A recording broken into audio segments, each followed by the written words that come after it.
After the holidays, there's so much to clean up and get ready for the coming year. This leaves me exhausted and a lot of things falling off my to-do list. It's time to lock in, and Omaha Steaks delivers everything you crave to reset after the holidays. An order from them means having high-quality Omaha steaks on hand at all times. I'm a big meat lover myself, and I always go with medium rare. But there's also plenty of poultry and other options available. Omaha Steaks offers unrivaled quality and variety, and every bite is backed by their 100% guarantee. A family-owned company with over 100 years of expertise in the meat industry. Let Omaha Steaks deliver high-quality proteins right to your door. Visit omahasteaks.com for 50% off site-wide during their end-of-season sale. And for an extra $35 off, use promo code YUM at checkout. That's OMAHA steaks.com, promo code YUM. Terms apply. See site for details. Go to www.omahasteaks.com to get 50% off site-wide during their end-of-season sale and use promo code YUM at checkout for an extra $35 off. Minimum purchase may apply. Thanks to Omaha Steaks for sponsoring us.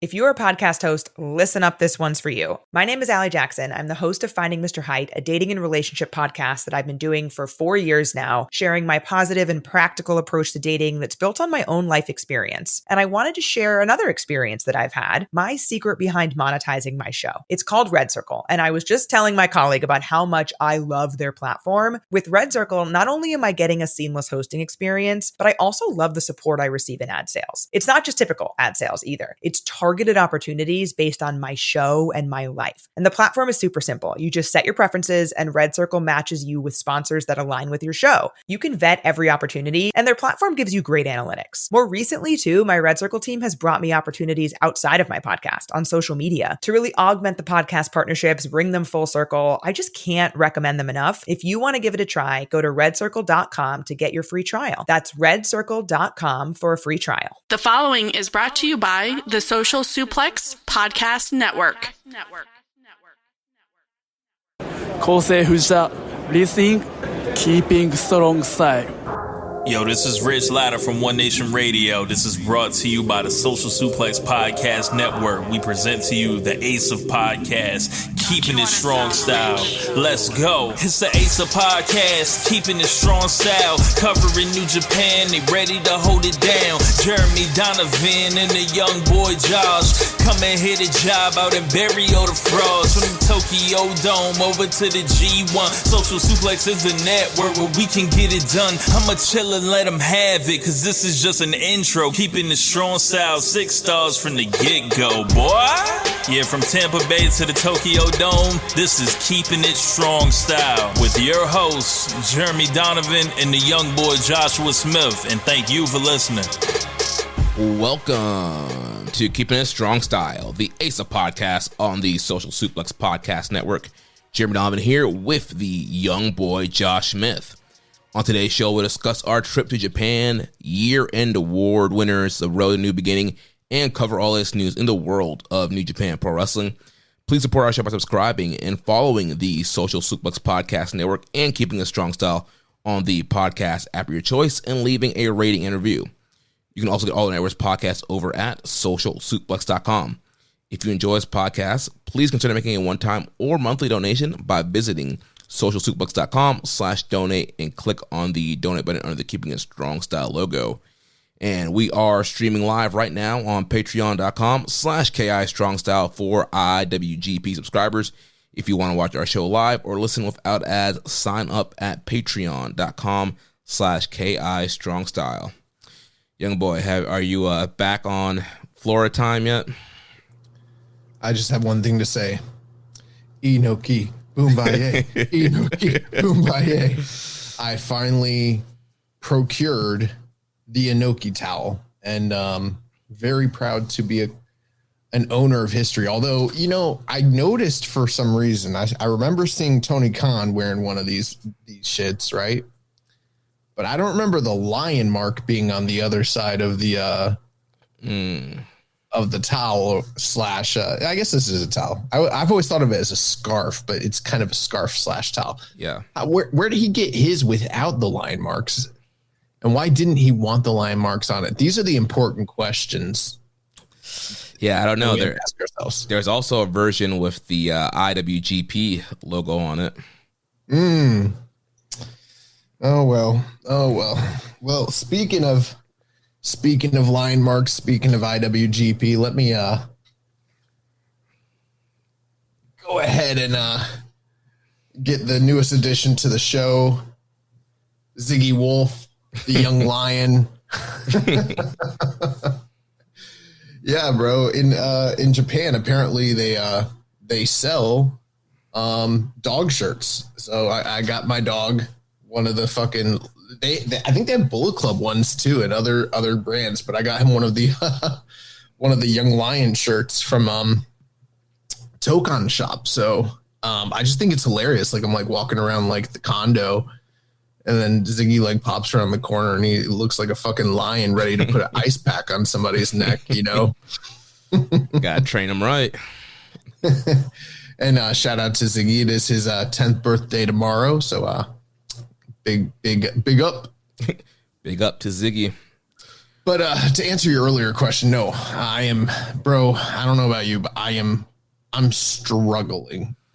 Yeah, brother. The struggle has been real. No matter how much sleep I get, I'm just struggling. I knew what kind of show it was going to be. As soon as you started doing the intro, I was like, oh, that low ass energy. 3.5-star intro. Bro, we're going to be in trouble for this one. And people are excited. They're like, they can't wait to hear about the trip to Japan. And we're like, oh God. Yeah, bro, it's been tough. And then like last night, I thought I was going to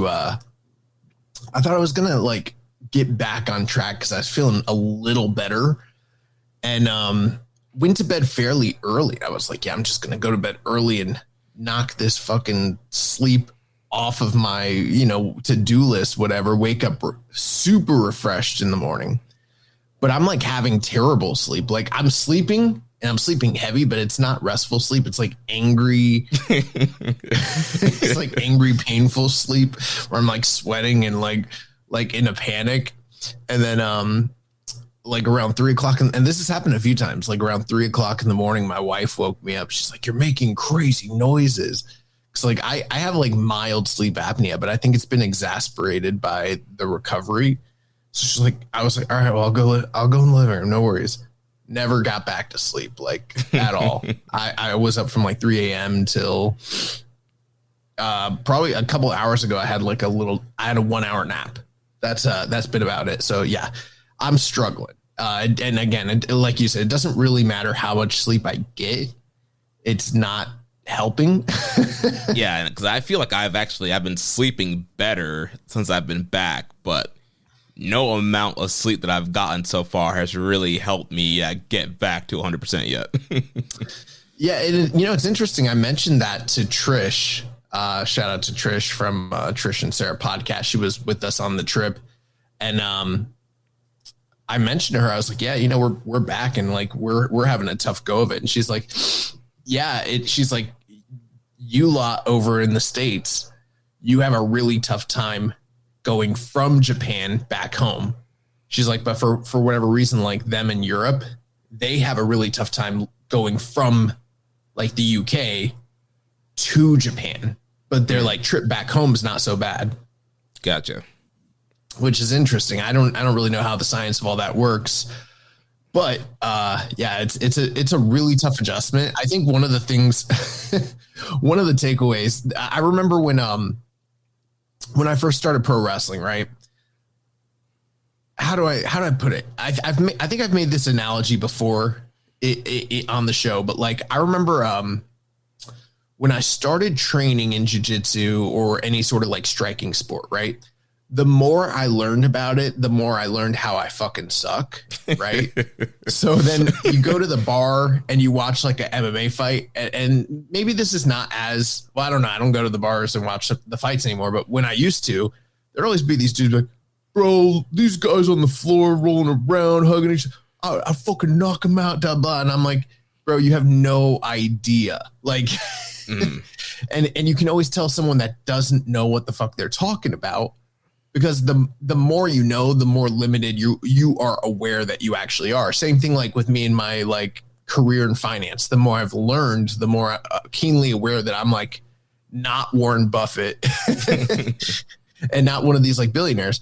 Well, when it came to pro wrestling, the more I learned about pro wrestling, the more bumps I took, the more I realized like, fuck, I'm not cut out for this shit. Like, I don't know how these dudes throw themselves on the ground for, you know, like a Kenny Omega type, you know, doing 25, 30 singles matches and another like 70 plus, 80 plus, you know, tag matches around the world night after night. Like my body could never, ever do that. So I say all that to say this. Having done this trip makes me understand that like these wrestlers who are, especially someone like say Takeshita, for instance, someone who is going back and forth on short notice and you know, doing the jet lag shit and still performing. It's like, fuck, how do you do this, bro? Yeah. Next level. We're not even taking bumps and I don't want to do this show right now. Like, well, you know, we're kind of jumping into Japan. That's the first segment here. People want to hear about our time and trip in Japan. So we can run through that before we get into some of the other topics we've got to cover this week. So, yeah, we're back in Japan, from Japan. Last week, we left, I guess 2 weeks ago now. We left on New Year's Eve here from Tampa, Florida. Took the flight over. We had a layover in Houston and then over to Tokyo, Haneda Airport. And what did you think about the long flights? I will say this. The flight there was lovely. The flight back was horrendous. Was your experience similar to that? I mean, I pretty much slept most of the flight back. Bro, well, let me put it this way. The flight there, especially not the domestic part, but the international portion, was handled by All Nippon Airways. And not the best. I will say this. It was a very good international flight. It wasn't the singular best one I've ever had. I've flown to Asia before with Asiana, and it was better than this one. But still, all things considered, really great flight experience. But the flight back from Japan to, for me, it was Newark.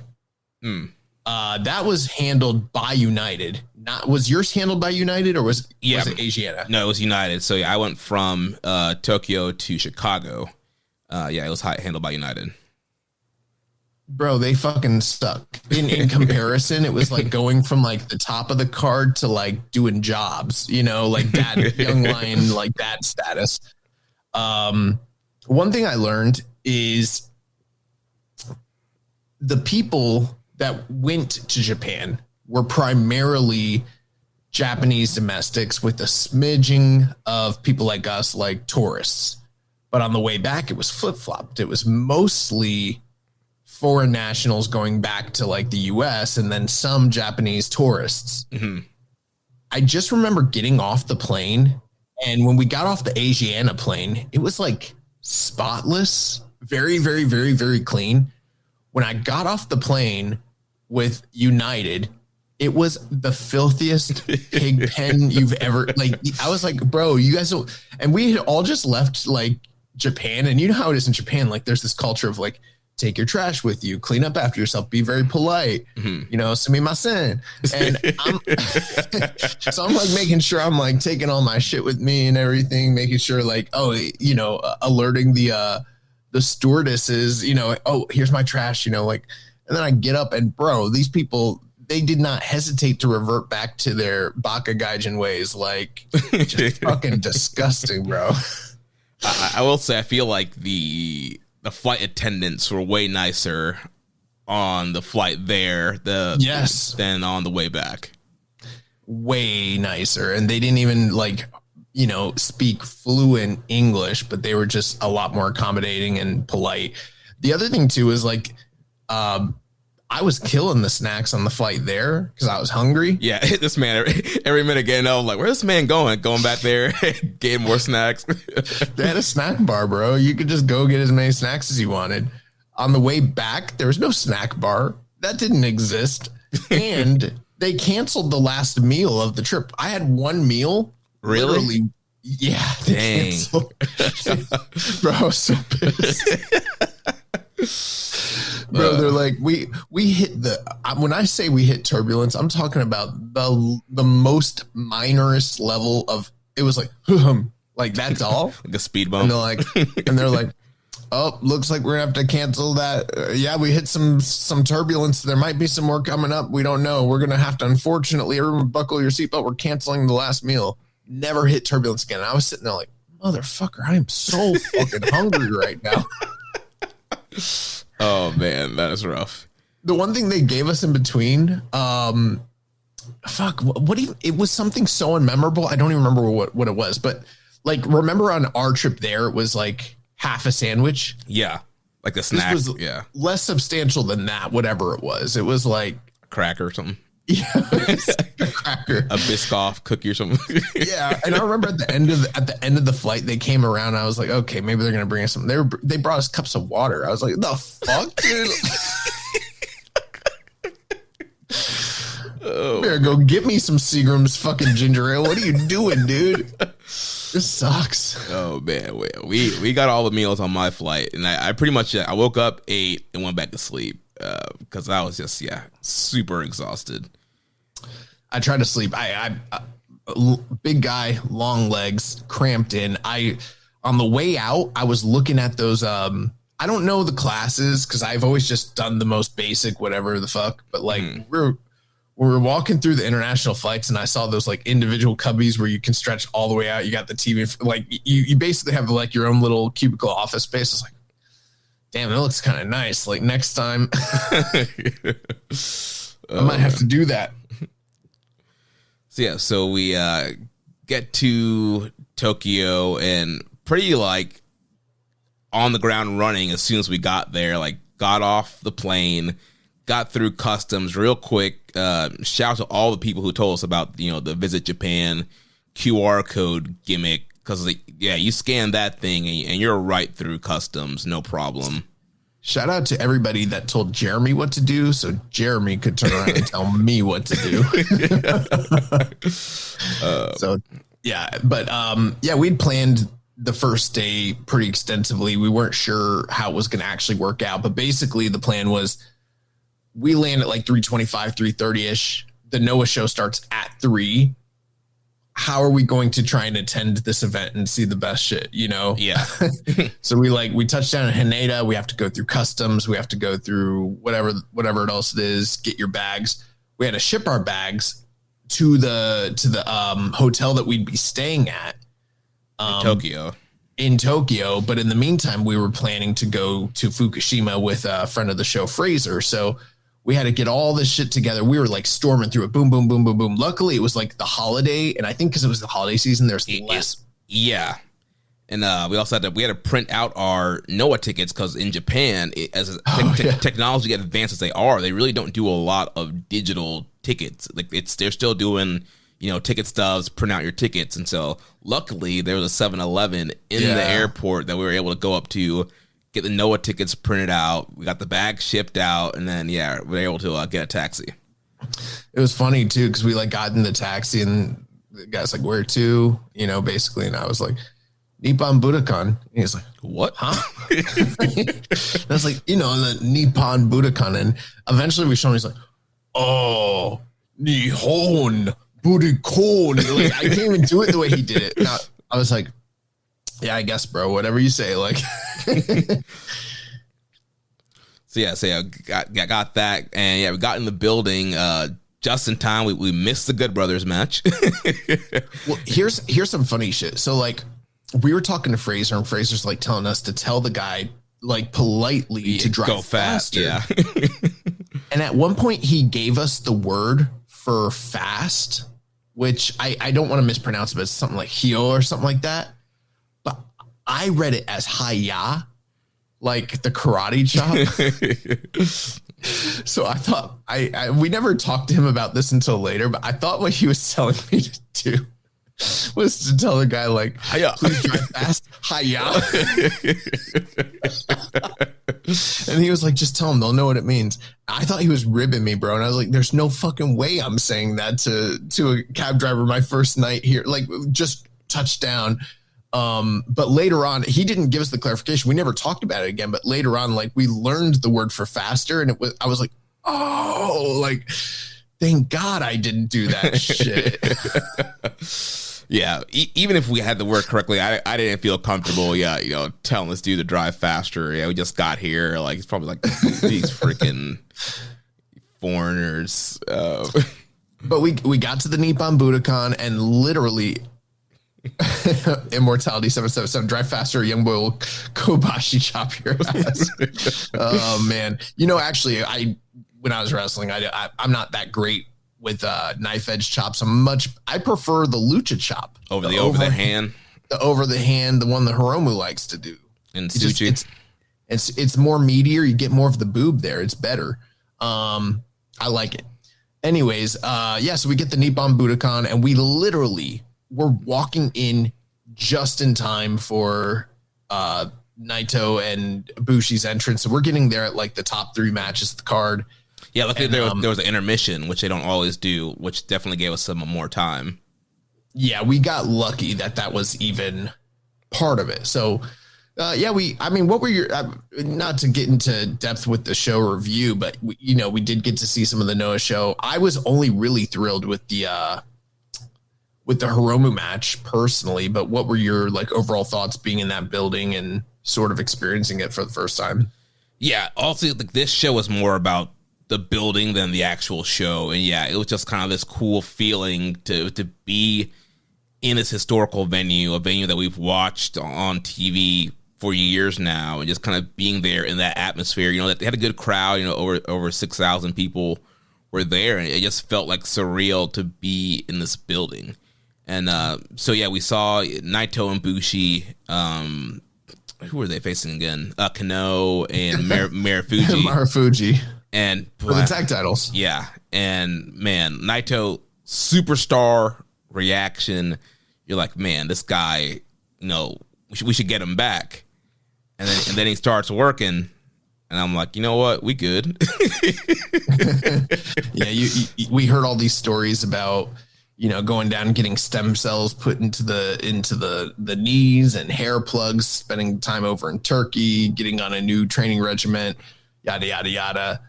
But like Stone Cold Steve Austin said when he was in ECW, none of that shit ever happened. Yeah, bro, he was cooked. But it was something to see the intro and the entrance for him, something pretty special. I thought that the Amakasa Hiromu match was stellar. Yeah, that match was incredible. Yeah, go out of your way. That one is really phenomenal. And then,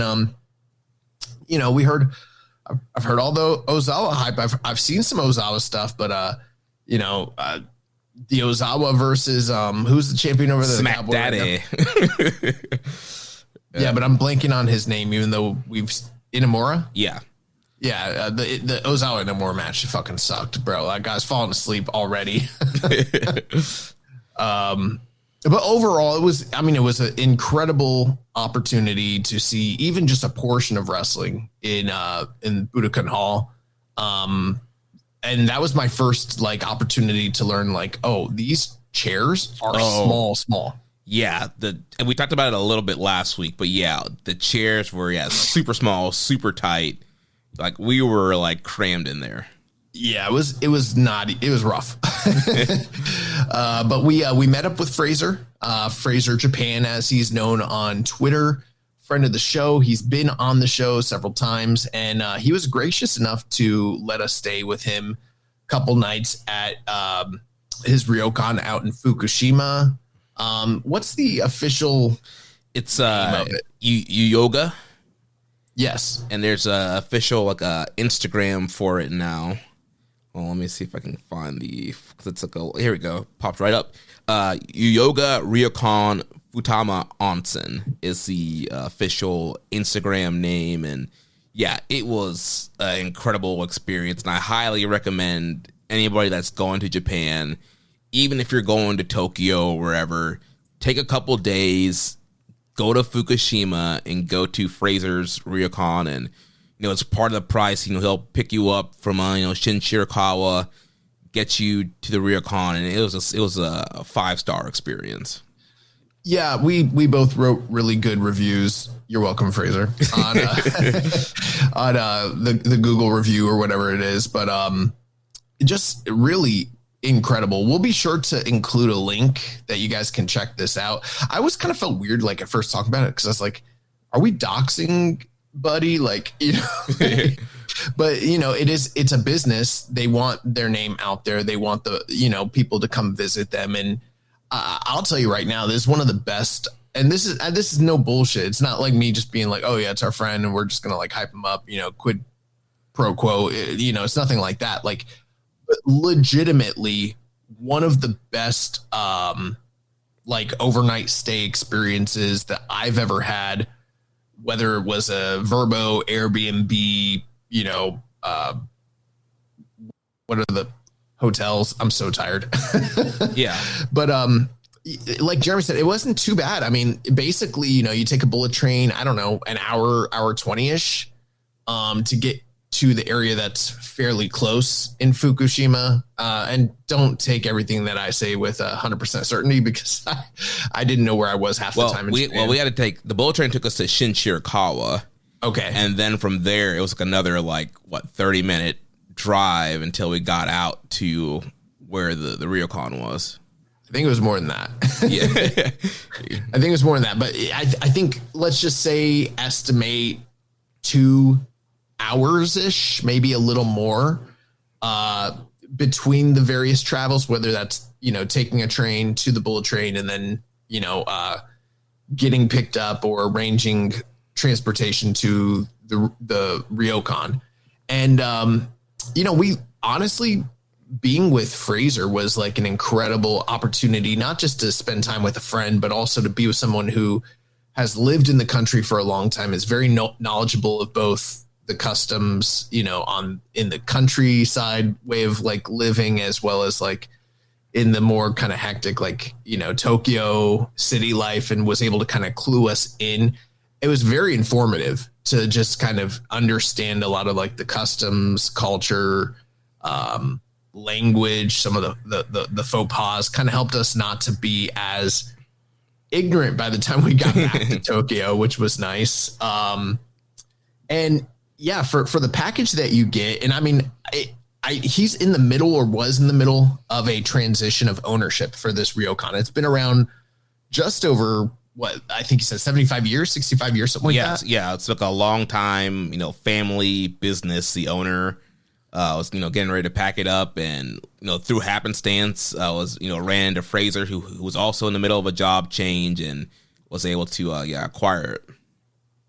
But when you're there, you know, and the reason I mention that is because I don't know what they're going to be charging, and I don't know what is going to be included in everything. I'm sure that they'll probably have a lot of that marketing material like worked out here shortly. But for our experience, you know, and I'm sure this is probably going to be the case, but it included meals and the lodging and the stay, and access to the hot spring onsens. If you've never been in one of those, it's literally like a ceremonial Japanese hot spring bath with like no chemicals. The water is pumped up from the earth. It's hot as shit, and it's so incredible. Yeah. And this site has 4 of them, 2 outside and 2 inside.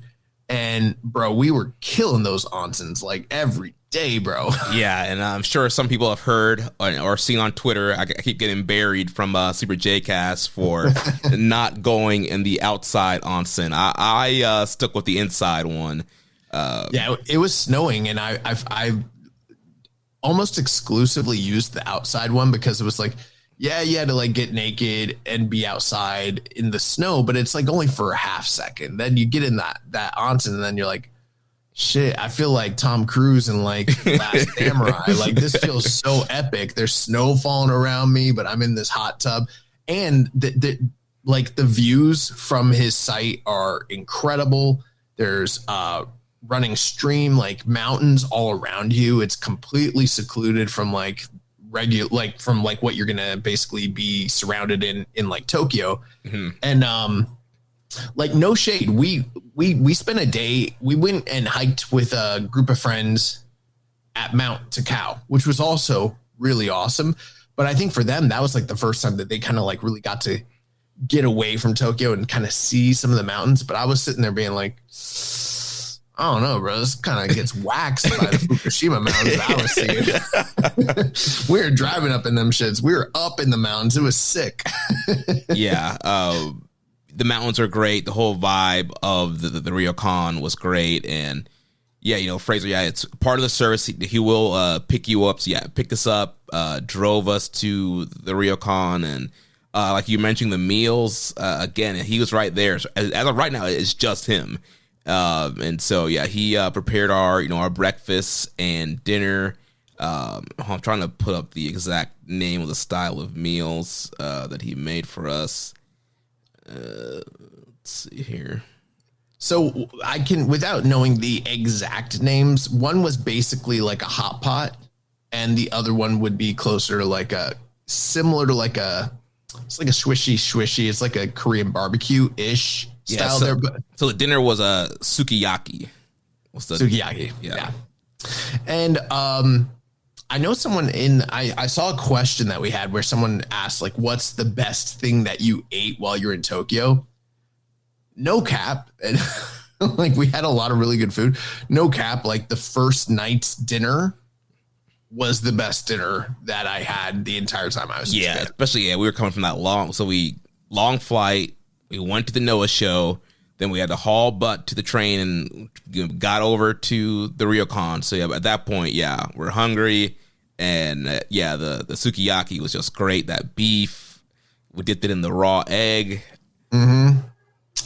Yeah, it was really, and then the sauces that they served it with were just really good. And what appealed to me was like, it was like, basically, I don't know if it'll be like this for y'all. We got the Keeping a Strong style treatment, but it's basically like, you tell me when you're done, and I'm not used to that. I'm like, I like it when y'all just put it on the plate and be like, that's the meal. But he was like, you tell us when you're done. I started feeling, I stopped because I started feeling guilty, not for myself, but for my friend. I didn't want him to keep having to make me food. So I was like, all right, I guess that's enough. I mean, I would get full. I would eat a lot, and I'm like, all right, I'm tapping out. But yeah, that dinner was incredible. I think I have a deficiency, bro. I think that like there's something missing from my body that tells you when you're full, you know? Yeah. I don't think I have that thing. The breakfast was great too. We had those like huge thick slices of toast. We had the Japanese bacon, the sausage. Yeah, bro. We went to a 5-star resort over by Disney, which fucking sucked, by the way. But we went to this huge Sheraton Grand Bay hotel, right? And we got there, and I was like, all right, y'all got some sukiyaki for me? Like, what's going on? You gonna make me some breakfast? And like, yeah, it's only gonna be 9,000 yen for a buffet. And I was like, what? Bro, I'm already paying you so much money for this hotel. Where's my food that is included with? Where's the onsen, dude? Like, where's the views? It was incomparable. I would highly, highly, highly recommend if you're in Japan and you have time. I almost feel like the only bad thing about this is like if we go back, I'm going to want to do this again. Mm-hmm. And people are going to hear about this and are going to like try and book that shit before us. And that's going to piss me off when I'm like, 6 months out, calling Fraser being like, yo, so are we good for the first week before January 4th? And he's like, nah, big dog. I'm all booked up, brother. Oh man. He did the second day. We were only there really like 2 days because we went back to Tokyo on the 3rd, but on the second day we were there. Not only did we spend time in the onsen or in the ryokan, but we also went to a town called Aizu Wakamatsu, which just a local area that's very famous for handcrafted ceramics. We had something called Kita Kamen ramen, which is like one of the 3 primary ramen types in Japan. And it's the least prevalent in Tokyo. I think you almost basically can't get it there. So that was the best ramen I had on the trip too. And dude, the meal was so cheap. Like for three of us, like we had full meal, we had appetizer, we had the lemon sours, like all that. It was like $40 US for all that. See, I was never sure what we were paying for shit though, to be honest. Like I was telling Fraser, I was like, I changed all this shit over to yen. And then I just felt like I had Monopoly money, you know, like it was like 2,000 yen, please. I'm like, no problem. Here you go. How much is that? I don't know. What day is it? I don't know. We're just here. We're vibing. And then, we got some pottery. And then he also took us to a really incredible temple called Sazeido. And it's the world's only wooden dual helix spiral tower. Also on the site near this castle that had the siege and all these young soldiers committed suicide, and there's a big monument to them and their sacrifice. Really like incredible historic stuff. We were there for 1/1, 1/2. These are like still the holiday times for like the Japanese New Year. So a lot of stuff was basically closed. So it was kind of cool to sort of just avoid the whole lull that probably everybody else that was in Tokyo was experiencing. Cause like we're hot tubbing it up over in Fukushima in the snow. You know what I'm saying? Like it was sick. Yeah. And the double helix temple was really cool, really kind of trippy. And you walk up like in the spiral and then you kind of walk back down the spiral. And that whole area was pretty cool. Yeah, the ramen place was cool. And then we went back to the ryokan. We had the shabu shabu for dinner, like you were mentioning, the swish swish. Shabu swish swish, yeah. It's more like a hot pot. Yeah. Still, and very, very, very, very, very good. Yeah, the accommodations at Fraser's place were impeccable. And he just got the place, so I can't even imagine what it's probably going to be like, a year or two from now, like once he's kind of put his own like touch on everything, because he's literally, I think, just got the place. Yeah, but we had all the traditions. We had the slippers, going in and out. We had the futon bed on the floor. So like this is like your traditional Japanese experience. Very, very traditional. Even the TV was traditional. We had a hell of a time trying to. Yeah, Josh was like, let's watch Stardom Dream Queendom. Freaking because it was late at night, right? And we weren't doing anything. And I was like, what would be cool? Because they got this big TV. I was like, let's just throw on some Stardom. That big show happening the other night. We missed it. Let's just throw it on there. Bro, I didn't think it was going to be a problem. I was like, all right, cool. So I went to go do my hot tub thing. I figured, I'll be gone 15 minutes, be back. No big deal. I come back. These dudes are struggling. And already credit card information has exchanged. Purchases have been made. I'm like, what the fuck? I thought we were just going to stream it from. They're like, oh, you can't stream it from Stardom. It was a nightmare. Like literally we fought with this TV for, it felt like almost 2 hours. Yeah. Cause like we ate and then we started messing with it. And then after a while, I was like, you know what? I'm going to the onsen. Good luck, Fraser. So yeah, I got out the onsen. He was still fighting and messing around with it, and he would not give up. He's like, I felt bad, bro. I felt bad because I was like, dude, it's not. We don't even watch Stardom. This was just. I just want to throw some. I just want to throw some bullshit on. Like I didn't even actually care, but he's like, no, we're doing it. Like, yeah. And every time he'd be like, yeah, that's the final one. I give up. And then 2 seconds later, well, let's try this. that man was a real John Cena, the real never give up. But we did end up watching the show, and it was pretty good. Really, really good, actually. I fell asleep during the Saya match, but that's just because I was tired. But yeah, that was our experience there. I'm sure. I mean, there's a lot of things we can't really totally encapsulate, but I'm just telling you, like, it was a stellar experience in terms of like the quality of stay, the food, the sights, the hospitality, like everything about it is like, fuck this. And in fact, like the truth is that was the highlight outside of the wrestling portion of things. That was the highlight of the trip. As much as I loved Tokyo, which I did, it kind of didn't really compare to like being out there in the mountains and all that shit, And we had some snow several days, so you had the fresh snow coming on the ground, and yeah, it was just a totally awesome experience that you just don't get every day. And what was the snow doing? It's coming down. Oh, okay. Wow. That's just something. You said something else earlier. But I was like, hey, yo. Yeah, that's why this weekend I like tried to take like a hot bath. I was like, man, can't come close to the onsen. Yeah, bro. I came home and I used the hot tub, and I was like, oh, it's all right. You know, when we were at the hotel, because the hotel had a pretty big tub, and I was like, fuck it, I'm gonna take a bath, and I was like trying to recreate the onsen experience. Not the same. Oh man, but yeah, the onsen, awesome experience. Everything about staying in Fukushima was just really great time. So again, highly recommend staying there at Fraser's, Ryokan, Fukushima, Yoyoga. You'll have a really great time.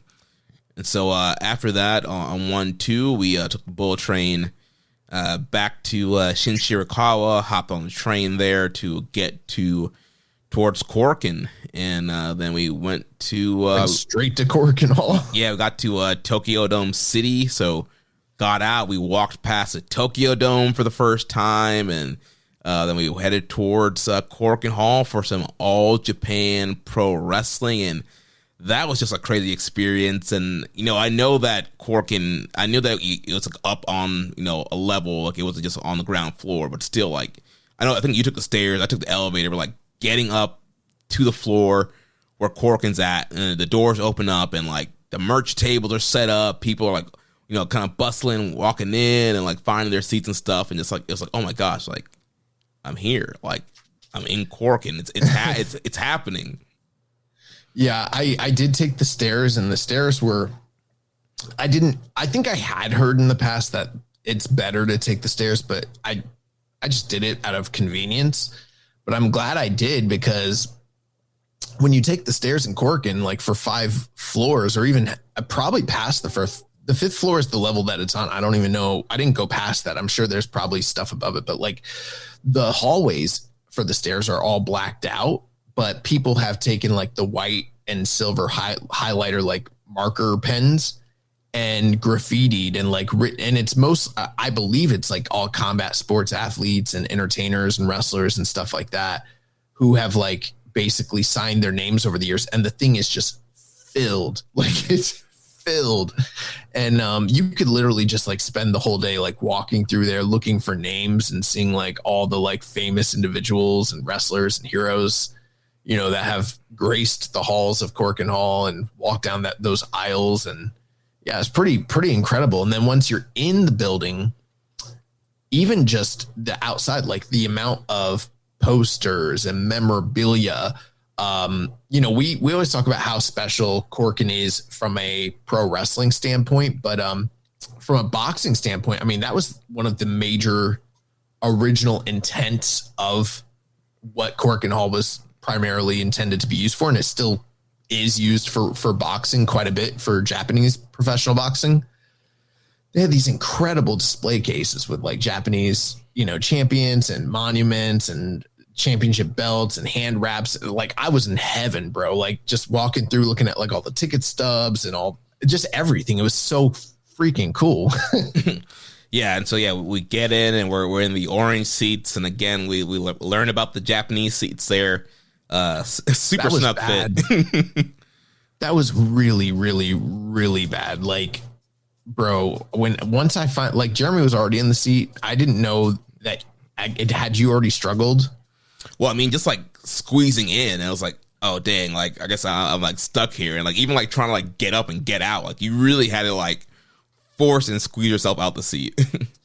Well, like for me, I don't know if like I just got white hips or whatever, but like I couldn't get past the armrests, and like I had to like basically pull myself down, and like it like sucked me into the seat, and then I was like in there, and then at one point I tried to get up, and I was like I literally couldn't get up, and I was like, oh fuck, bro, I'm stuck in this chair. Like I don't have the capacity. Like the only way I could actually get out of those chairs was to like wait till the people next to me were gone so I could widen my legs, like open it up like I'm doing like a butterfly, like fucking stretch or whatever, so I can melt myself down into the chair to like try and finagle out of the death grip that it had on me. It was horrible. Like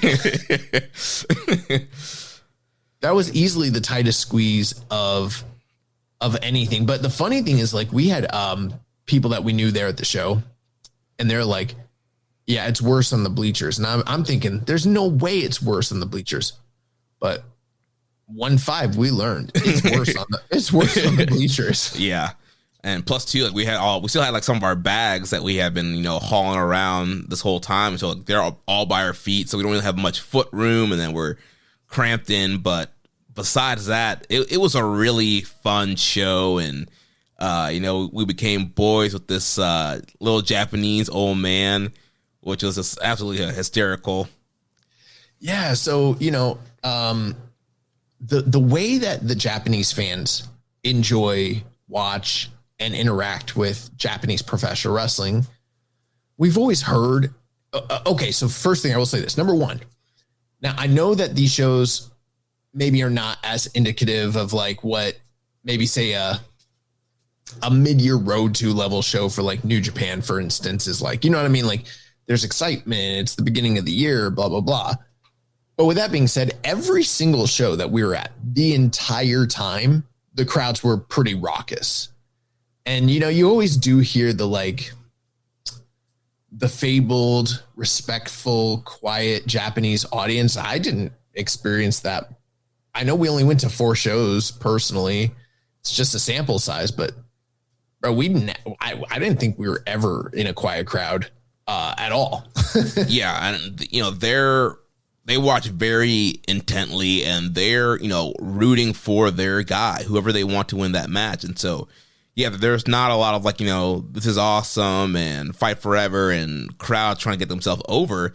It's them screaming the name of the wrestler, you know, chanting for that wrestler, clapping to the theme songs, and like really getting into it. So yeah, I didn't feel like we were ever in this like super quiet, meek crowd. Like they were live in and getting into it.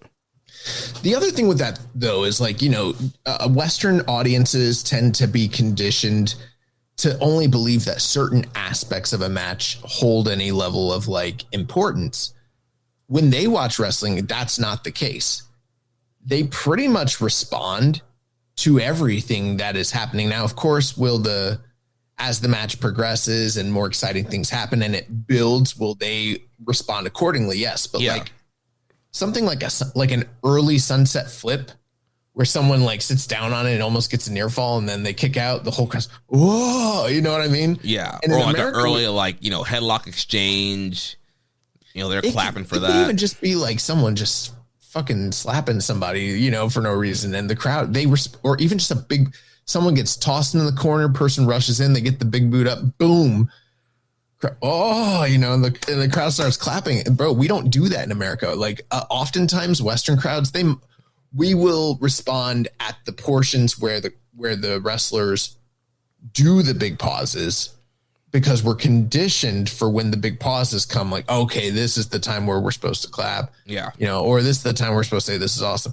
This, you know, like they organically are responding and reacting. Almost like, I don't mean this in a bad way, because I don't mean this in a bad way, but like when you were a little kid and you used to watch wrestling and you just watched it as wrestling as a little kid and everything was just like kind of had that magic. Mm-hmm. That's what they do not respond to it as though it's a work. They very much, even though I'm not like trying to insult their intelligence, I'm sure they are aware. Mm-hmm. But they watch it the same way that like people watch like a TV show or a movie, that like a Marvel movie that they really like, you know, and when something cool happens, like they're not trying to be like, this is awesome. they really fucking like it. And it was a breath of fresh air to enjoy wrestling that way. And being in different audience sizes and different types of crowds also entailed different types of experiences as well. Watching a show in Corkin was very different from watching a show with 50,000 people in the Tokyo Dome, like, mm-hmm. you know, night and day. But one thing that happened is we got to experience Kenta Miyahara live in Korakuen Hall, which people always said, like, you have to experience that. And that was pretty fucking awesome. Yeah, that was dope. But it was a 6-man tag, and they're running this thing where Talos is Talos with Havoc. Is that the deal? No, Talos is in a different group. See, I don't follow All Japan, so a lot of the guys that were there were like, some of them I knew, but a lot of it I didn't know what was going on. But basically, Talos is a giant Western foreigner who is he's a monster, and he's trying to get his hands on Kenta Miyahara, the All Japan Triple Crown champion. And Miyahara, I don't know if he is a full-on heel right now, but he was definitely playing quasi shit, like grinning heel in this match, and he just did not want Talos to get his hands on him, so he's doing everything in his power to avoid Talos the whole entire match.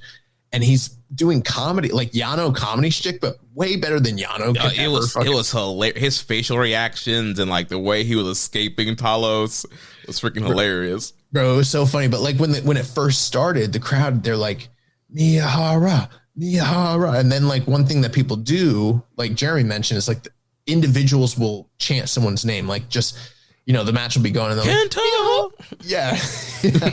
So everyone's doing that for Miyahara, and I just thought it'd be funny when the crowd, like, when it kind of, because bro, I wanted Talos to get his hands on this man Miyahara. I wasn't even just trying to be like ironic. I genuinely did want him to beat Miyahara's ass, because Miyahara was just kind of being a shit, like just a shit stir. So the crowd kind of like quieted down. I was like, Talos. And this little old man in front of us, he turned around, he's like, he's like, yeah, start shaking his head. Shaking his head, and he gave me like a thumbs up, like, and I was like, oh, okay, like this, you know, this guy approves. And then later on, some bad guys did something, and I go, boo, and he turned around and like, and I was like, bro, I'm over with this guy. Like, I was like, that's my boy. And then Jeremy started doing the shit that popped him. Yeah, because for the main event, Atsuki, the junior champion, was there. So before that, he had like a towel of Atsuki, and he's like pointing to it, like pretty much saying like, you guys need a chair for Atsuki. And so like we were cheering for Atsuki, and Atsuki had him in the submission hold, Boston Crab. I was like, give up. He turned, he's like, shaking his head, and then he like reached in his bag and gave us like candy. Yeah, he gave us candy. He like adopted us. We were like his orphan sons in Korakuen Hall. Yeah. Another funny thing too was most of the crowd. There was a TV title match. 1 second, bro. My dog, like, they burrow, so he's like under covers, but then he'll step out and the covers will still be on him, and he's totally capable of like getting them off him, but he'll just freeze there and be like, until something like, bro, you got legs, like you can literally walk from. You are not frozen. But yeah. Anyway, he's been freaking out because I was gone for 8 days, like literally, like these are Velcro dogs, kind of crazy. But most of the crowd was going for Ashino to win that match, and we wanted Sekimoto to win, and he liked Sekimoto too. So when Sekimoto won, and we were like, you know, going for Sekimoto the whole time, like he was definitely approving of that. So yeah, he wanted us to support his guy. What's his name again? Atsuki. Yeah, Atsuki against Kurama. That's who it was. Kurama, who we did not know at the time was had gotten himself into some hot water with some sexual misconduct before. You know, I did not know that going into the match, so that was kind of crazy. But but we basically were like, he wanted us to support his dude, so we did. And every time we like chanted for that dude, like he was just like so happy. Like, yeah, it became more fun to like just like chant for the dude that this guy liked, just to see how he reacted to it than the match itself. Yeah. Then Atsuki won. He gave us both high fives. He turned around, he got up, he gave us high fives. That was really cool. I will say this: the All Japan show, I heard a lot of people saying it was going to suck. It did not suck. That was a really, really fun show, and the top 2 matches were bangers. Yeah. Although, you know, again, I didn't know about the sexual misconduct part before we got there. Well, all that being said, though, the most emotional that I got the entirety of the trip was the first few moments of sitting down and being in Corkin Hall. Because people are always like, it's really special. It's special watching wrestling there. And I was like, this is cool, whatever. Like I've been to a lot of special wrestling venues in my lifetime. You know what I mean? Yeah. Like for a lot of companies, like my whole life. But then we're sitting there and I'm like, damn, we've been doing this like 8 years. I started looking around. There's the East sign. There's the orange seats. And bro, I started getting choked up and I was like, oh, fuck. Like, started like secretly wiping tears away. And I'm like, damn, this is crazy. Like we're in Corkin Hall in the middle of the week. Yeah. Like this is nuts. So that was really cool. Yeah. And then also there we ran into Samson, a longtime listener of the show, won one of our contests like back in 2018. Yeah, he went by his Reddit name was why did you, or maybe it still is, I don't know, is why did you do that, bro? And he won our G1 Pick'em in 2019. Here's the crazy thing. So Samson is from, I believe, the UK, or at least he speaks with the British accent. But I believe he's in the Orlando-ish area. Ocala. Oh, okay, listen, Ocala. And when he'd won that contest, he actually came to our place and watched Destruction with us, and then went out and took us out to eat and recorded a podcast. It was like a really cool experience. But like two things. Number one, he was like 18 years old when he won that contest. He's like literally shot up in height, slimmed down, grown his hair out. I did not know who the fuck he was when he walked up. He's like, Josh. I was like, I'm sorry. Do I know you? And then when he told me who he was, I was like, oh my God, bro. Like I didn't even recognize him. And I was like, that is so cool, And it's like, oh, he grew up. Like since the time we started doing that, he's grown up into an adult. He's become a man. Like he's a man. Like that's crazy. He looked like Oscar Lobe. Bro, he did. He looked like Oscar. And then the other thing too is like later on, I don't think, were you with us when he came out to dinner with us? Yeah. Before we went to TotalCon? Yeah. Okay. I couldn't remember. I've lost track of the days. So he came out to eat with us or whatever. And he was telling me that he had watched that show with us, that he'd come to the Strong Style Dojo and watched the show. And bro, I did not remember him watching the show with us at all. I remember the dinner. I remember doing the podcast. I do too. I don't remember watching those two things. And here's the thing. Me and my wife now had just started dating. I do remember the show in particular because it was the show where Liger unmasked, became Keishan Liger, and tried to kill Minoru Suzuki. And I remember telling my wife that I thought that, my girlfriend at the time, that I thought that might happen. It was one of the first like New Japan shows she ever came over and watched with us. And she doesn't always have like the best memory about certain things. So I wasn't sure if she would remember, but like when I came home, like, do you remember us watching the show at our place and having a listener be there? She's like, yeah. And I was like, what?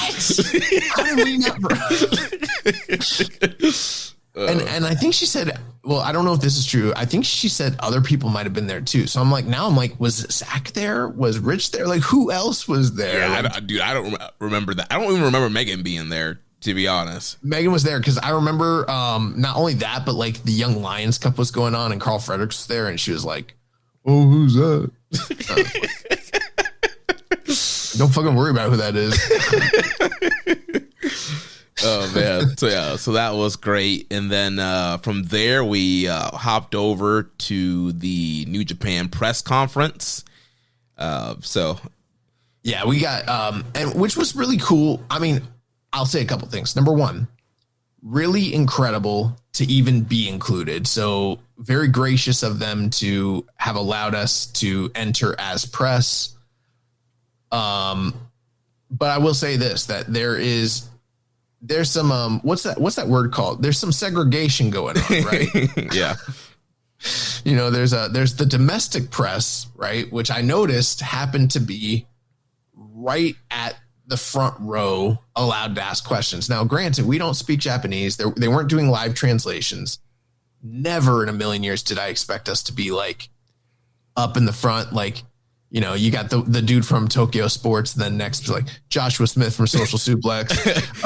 You know, I didn't expect anything like that, but it did kind of suck that we got put all the way up in the top balcony so far away. And then looking down and realizing that like there was open space on the floor. Like they had a really good attendance for this, but there was still like empty space on the floor. And when it was all said and done, I was like, damn, we could have just gone in as nobody, like not be press affiliated in any way, shape, or form, and just sat like in the second or third row, and we would have had better pictures and better coverage of what was going on.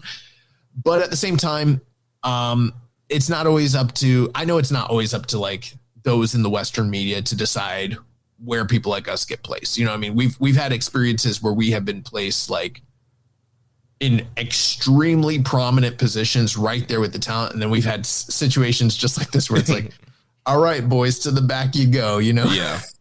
Yeah. And I had these AI translating headphones that I got for Christmas that I was like trying to work out the kinks with and try to use. And it took me a while, but I finally got it. But our boy, Chris Charlton, though, he was up front, dude. He was just like going crazy on the keyboard with the live translations and like getting them out like ASAP.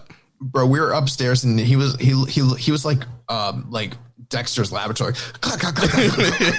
It's crazy, bro. One thing I will say though, a little shade. I got to throw a little shade out there, Jeremy. I think it's worth noting. Okay.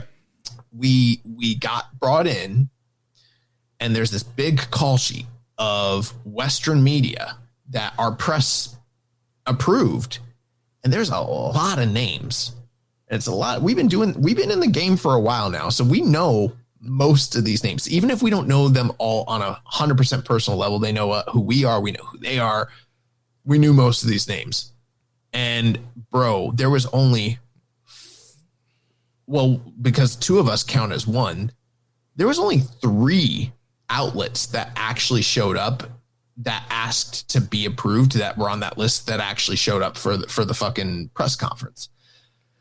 I think if you ask to be included in press and they go out of their way to make the accommodations for you, and you're supposed to be there doing the coverage, and you just no show, it's kind of really bad look, unprofessional. I don't understand why that was the case. And there was a lot of prominent names that were, I know for a fact, were already in Japan. They were in Tokyo.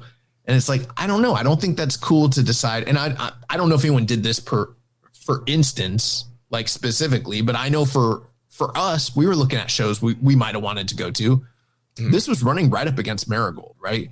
I don't watch Marigold. I don't know how good that show was going to be, but it seemed to have a lot of prominent names in title matches. And I was like, we heard that they weren't going to do the live Japanese to English translations, which honestly, I never expected them to really do that in the first place, because they don't do that in Japan. They only ever do the English to Japanese translations. Mm-hmm.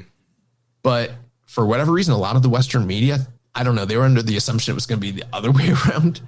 And when they found out it wasn't, they just opted not to go. And it's like, I don't know. I don't think that's cool to go to Rossi's show or whatever else the fuck it is you're going to do on your trip when you were committed to doing coverage.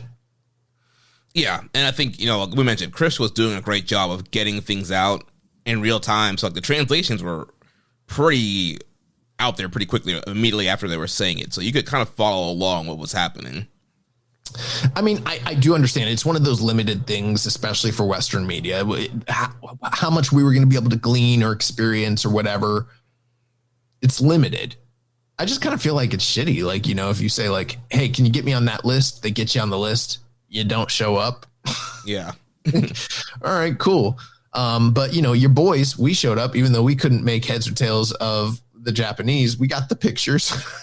Yeah. I did the best I could to kind of ascertain what was going on.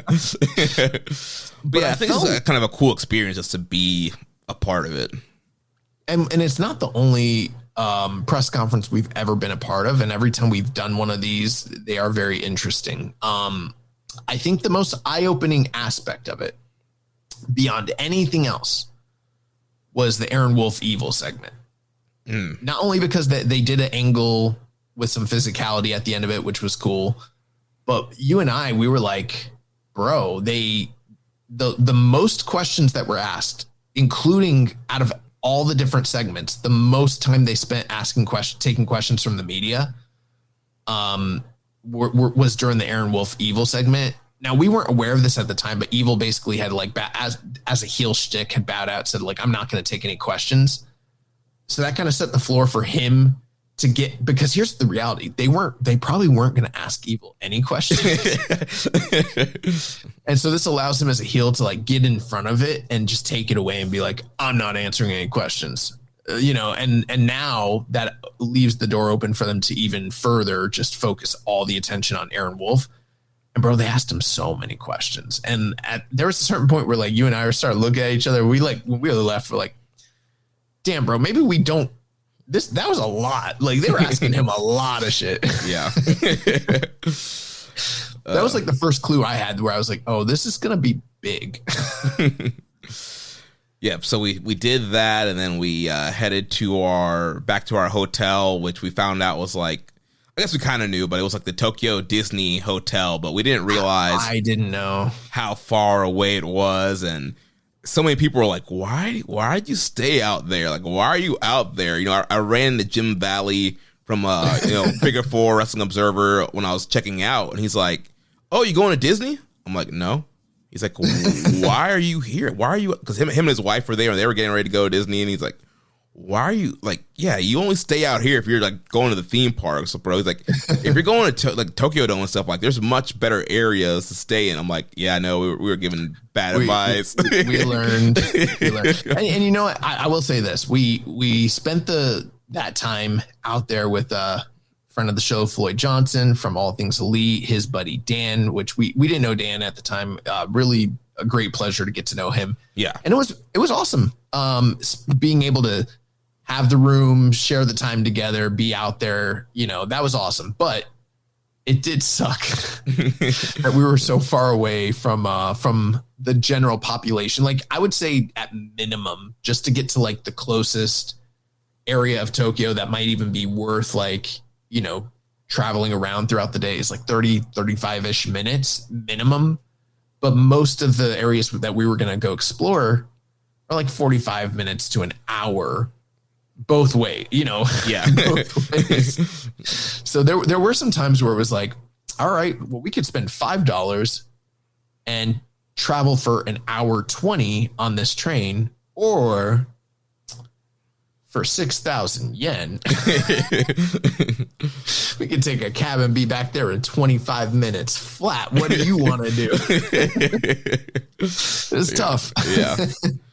But yeah, overall, it was fun staying with those guys. And yeah, we were able to navigate around and pretty much just plan like, all right, we're just going to stay out, as long as we want to, and then, pack it in that night and come back to the hotel. But it also made it hard for because we all had different agendas, it made it harder for us to do kind of reconnect throughout the day. Be like, all right, where are you going to be? Where are you? It's like, all right, I guess I'll see you at the hotel. Yeah. One thing that was, the hotel, one thing that pissed me off about it is it was fairly expensive. It was cut down by the fact that we were splitting everything 4 ways, but I'm of the experience. I don't know, in America, oftentimes when you are at a really expensive hotel and you spend a lot of money, they do give you a lot of amenities typically. Mm-hmm. Bro, they were trying to charge for everything extra there. Every single little extra thing. I'm like, bro, you got Disney, dog. Yeah, guys are gangster out here. All the Disney marks are walking around with their Mickey ears and stuff like that, and even the train had its own little Disney jingle, whole new world playing as we're riding the train. Yeah, so that's something we learned is when you're on the public transit systems, each stop has its own jingle that. I mean, there are other indicators of where you're at and what you're doing, but I think what it's primarily there for is a couple things. I think it's for muscle memory, for you're a little kid, you're growing up, you're taking these trains, and you just learn association for the different stops to where it becomes second nature. You hear the song and you know where you're at. Mm-hmm. And I think it could also be for you saw a lot of people that were tired and sleeping. And you know how if you have like your alarm set, certain alarms, like they're probably waiting for like, you know, the one for Fuku, you know, or for like, I don't know, Shinjuku or whatever. And then that stop comes up and like, all right, here I go. I know where I'm at. Yeah. But yeah, each stop had its own little jingle that is specific to that individual like train stop. But the ones at Disney are all Disney songs. Also, it really tripped me out to hear Mickey Mouse in Japanese. I, for the sake of, I don't want to sound racist, but so I won't try to do it myself, like impersonate it. But it's just, imagine Mickey Mouse with the high pitch, like, oh boy, but like speaking Japanese. Fucking weird, dude. Yeah. So one thing I did love about the hotel. This is the one singular thing that I learned from the hotel. There is iced coffee sugar that exists out there in the world. That was incredible. No, I've told so many people about this. Like, you mean the syrup? I'm like, no, I don't mean syrup. I mean sugar. So like, you know, usually if you get an iced coffee, right? For them to like sweeten it, they need to put the syrup in it usually, right? But like at the hotel we were at, you needed to put the stuff you wanted in it yourself. They weren't going to do it for you. So they did have syrup packets. You could put simple syrup in there. But I noticed that they had sugar packets. And normally if you put any kind of sugar in an ice drink, it's not going to dissolve. It doesn't. Yeah. It sucks. You're trying to mix it there forever and there's still clump at the bottom. But they had special sugar that is formulated to dissolve. And it's sugar. It's not like Equal or Splenda or whatever. It's sugar. And it's probably still not good for you, I'm guessing. But it's formulated somehow to dissolve in iced coffee. Bro, I was so amazed by that. Yeah, that was great. I should have grabbed some of those to take back. Also, when we were at Corkin, they had a hot dog packet. I had a hot dog and they had a ketchup and mustard packet. I couldn't figure out how to do it. And the dude behind me was like, just crack it like this. And when you crack it, the two of them come out together, the mustard and the ketchup next to, like, they don't intermingle, but they come out in a perfect line. I was like, oh my God, this engineering. The future is now. This is on another level here. Oh my God. Oh man. So after that was January 4th, and we kind of talked about Wrestle Kingdom last week, but you know, we got to the Tokyo Dome early. We kind of saw the sights and sounds, and we had the podcasting summit at the hub before the show, and we were there for several hours and met several listeners, friends, New Japan fans, and it was just crazy the amount of people that would come up to us and like, hey Jeremy, hey Josh, and can I buy you a drink? Can I buy you food? Can I do this? Can I do that? And just the whole atmosphere of the meetup was awesome. That stuff was cool for sure. And I appreciate anybody that did anything like that. But even just not even that part of it, just like getting to meet, we had listeners from literally all over the world, and getting to chat with them, whether it was wrestling related. Some of them I didn't even talk about wrestling, you know, just talked, I don't know, shot the shit, whatever.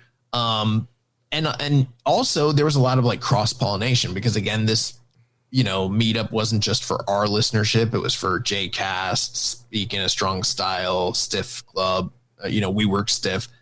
So there were people that had come that maybe didn't listen to us, but listened to some of them, and then got to know us. And then we're like, okay, I'm going to check you guys out or what have you, blah, blah, blah. So it was kind of a cool opportunity just to sort of like build community.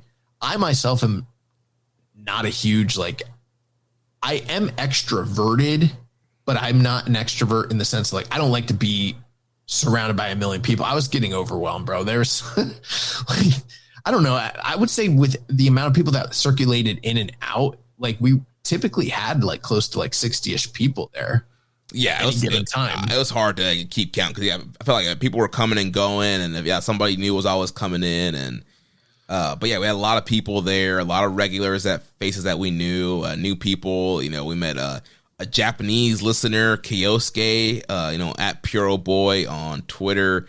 That was cool. Like, I know you see the numbers and it says like, oh yeah, there's some downloads in Japan, but it's like, you know, is that real? There are really people in this country, you know, listening to us, and we found one of them, and so shout out to Kiosuke. That was pretty cool meeting him, and he had a lot of great questions for us about the difference between, you know, Japanese covering wrestling and Western covering wrestling. So yeah, it was a good time talking to him. I told him he could do the show. Yeah, we can have one. Actually, I mean, we didn't say specific. I didn't say specifically when, but he was like, "I would love to be on." I'm like, "Yeah, we can make that work." One thing though that was like kind of funny is just, you know, talking with him and others and sort of understanding how, you know, Japanese coverage of professional wrestling is done and how what we do in the West is sort of taboo-ish, you know, because they were explaining to us, like, you know, you guys talk about attendance numbers, you talk about who is the booker, you talk about contracts, the backstage ongoings, you know, these are all things that like they don't talk about. And most of the coverage that hardcore wrestling fans are getting in Japan come through the magazines, and it's mostly kayfabed. They don't hear these things. In fact, me and him were even having a conversation where he was like a lot like he's a little bit more plugged in, just being on the internet, you know, and kind of listening to shows like ours and others. But he was like, I think it's because of the English language barrier, you know what I mean? Mm-hmm. But he was like, the fact that he does speak English, I think that gives him a little more access to what's going on a worldwide level. And he was like, yeah, the speaking out thing really just didn't happen here. Like, fans didn't know about it. It was like one day fans were in the forums, were like, what happened to Marty Skrull? And they're like, oh, he got in trouble overseas. That's it. That's the full extent of the conversation. Like, there's no further context given or understanding or clues or anything. So I thought that was just really, you know, it's just very interesting that it's like, yeah, the stuff you guys talk about and other media, you know, abroad is just so, it would be so taboo. You know, real dirt sheets. Yeah, so the whole fan meetup was excellent time, and also that led into Wrestle Kingdom, which we reviewed last week on the show. So if you haven't listened to that, go back and check that out. Doing great numbers. And then the following day, 1/5, we talked about us going to New Year's Dash. But before that, like you mentioned earlier, we went to Mount Takao. And so we went all over Tokyo. Yeah. And we were all over the place. Trish, again, shout out to her, has all over the place, went to different parts of Tokyo. You know, you don't realize how big Tokyo truly is until you're all over the place and realizing, oh, there's like these like little towns like within Tokyo. So it's like New York, you know, being in New York, but you're in different boroughs. So you're in different parts of New York City, but it's all New York City, except it's a lot bigger than New York City. Yeah, we were in Hachioji, Shibuya. We were all over the place. Taito City. We could probably provide you guys, if you want, if anyone was interested, we could, because I know that Trish kind of sent us a list. We could probably give you a list of the attractions, the sites, because typically what we did was a collection over the course of about 3 days of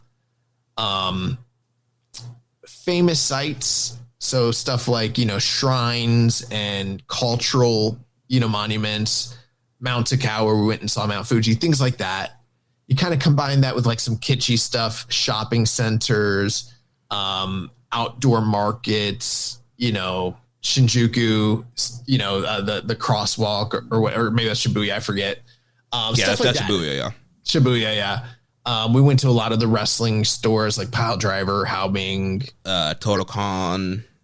There's a Kinetics pop up with, you know, what's funny is like this brand Kinetics, they had a limited time pop up with Tanahashi memorabilia and special designed shirts and stuff. And I didn't get anything. And then I was kicking myself about it. And I was like, fuck, I should have bought something from them because it's like one time only. And I was talking to my wife and I was like, should I have, you know, that stuff would probably be worth something someday. She's like, you already got so much Tanahashi. Well, I didn't see any of my size, or I would have gotten one from there. I didn't see anything for me. The design. Now, here's what I will say. If anyone's interested, if you Google Kinetics, I'm bad at spelling. ETICS.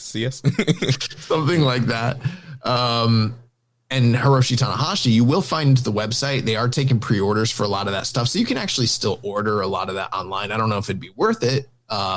It's definitely going to cost more than it would be just handing over the funny money yen, you know what I mean?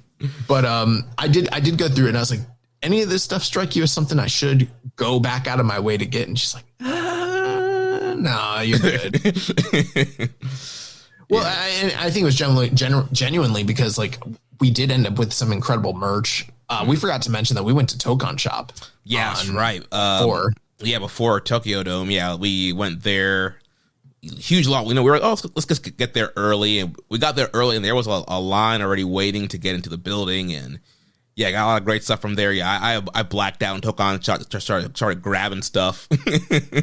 Yeah, I just am not really too much of a merch person myself, generally speaking.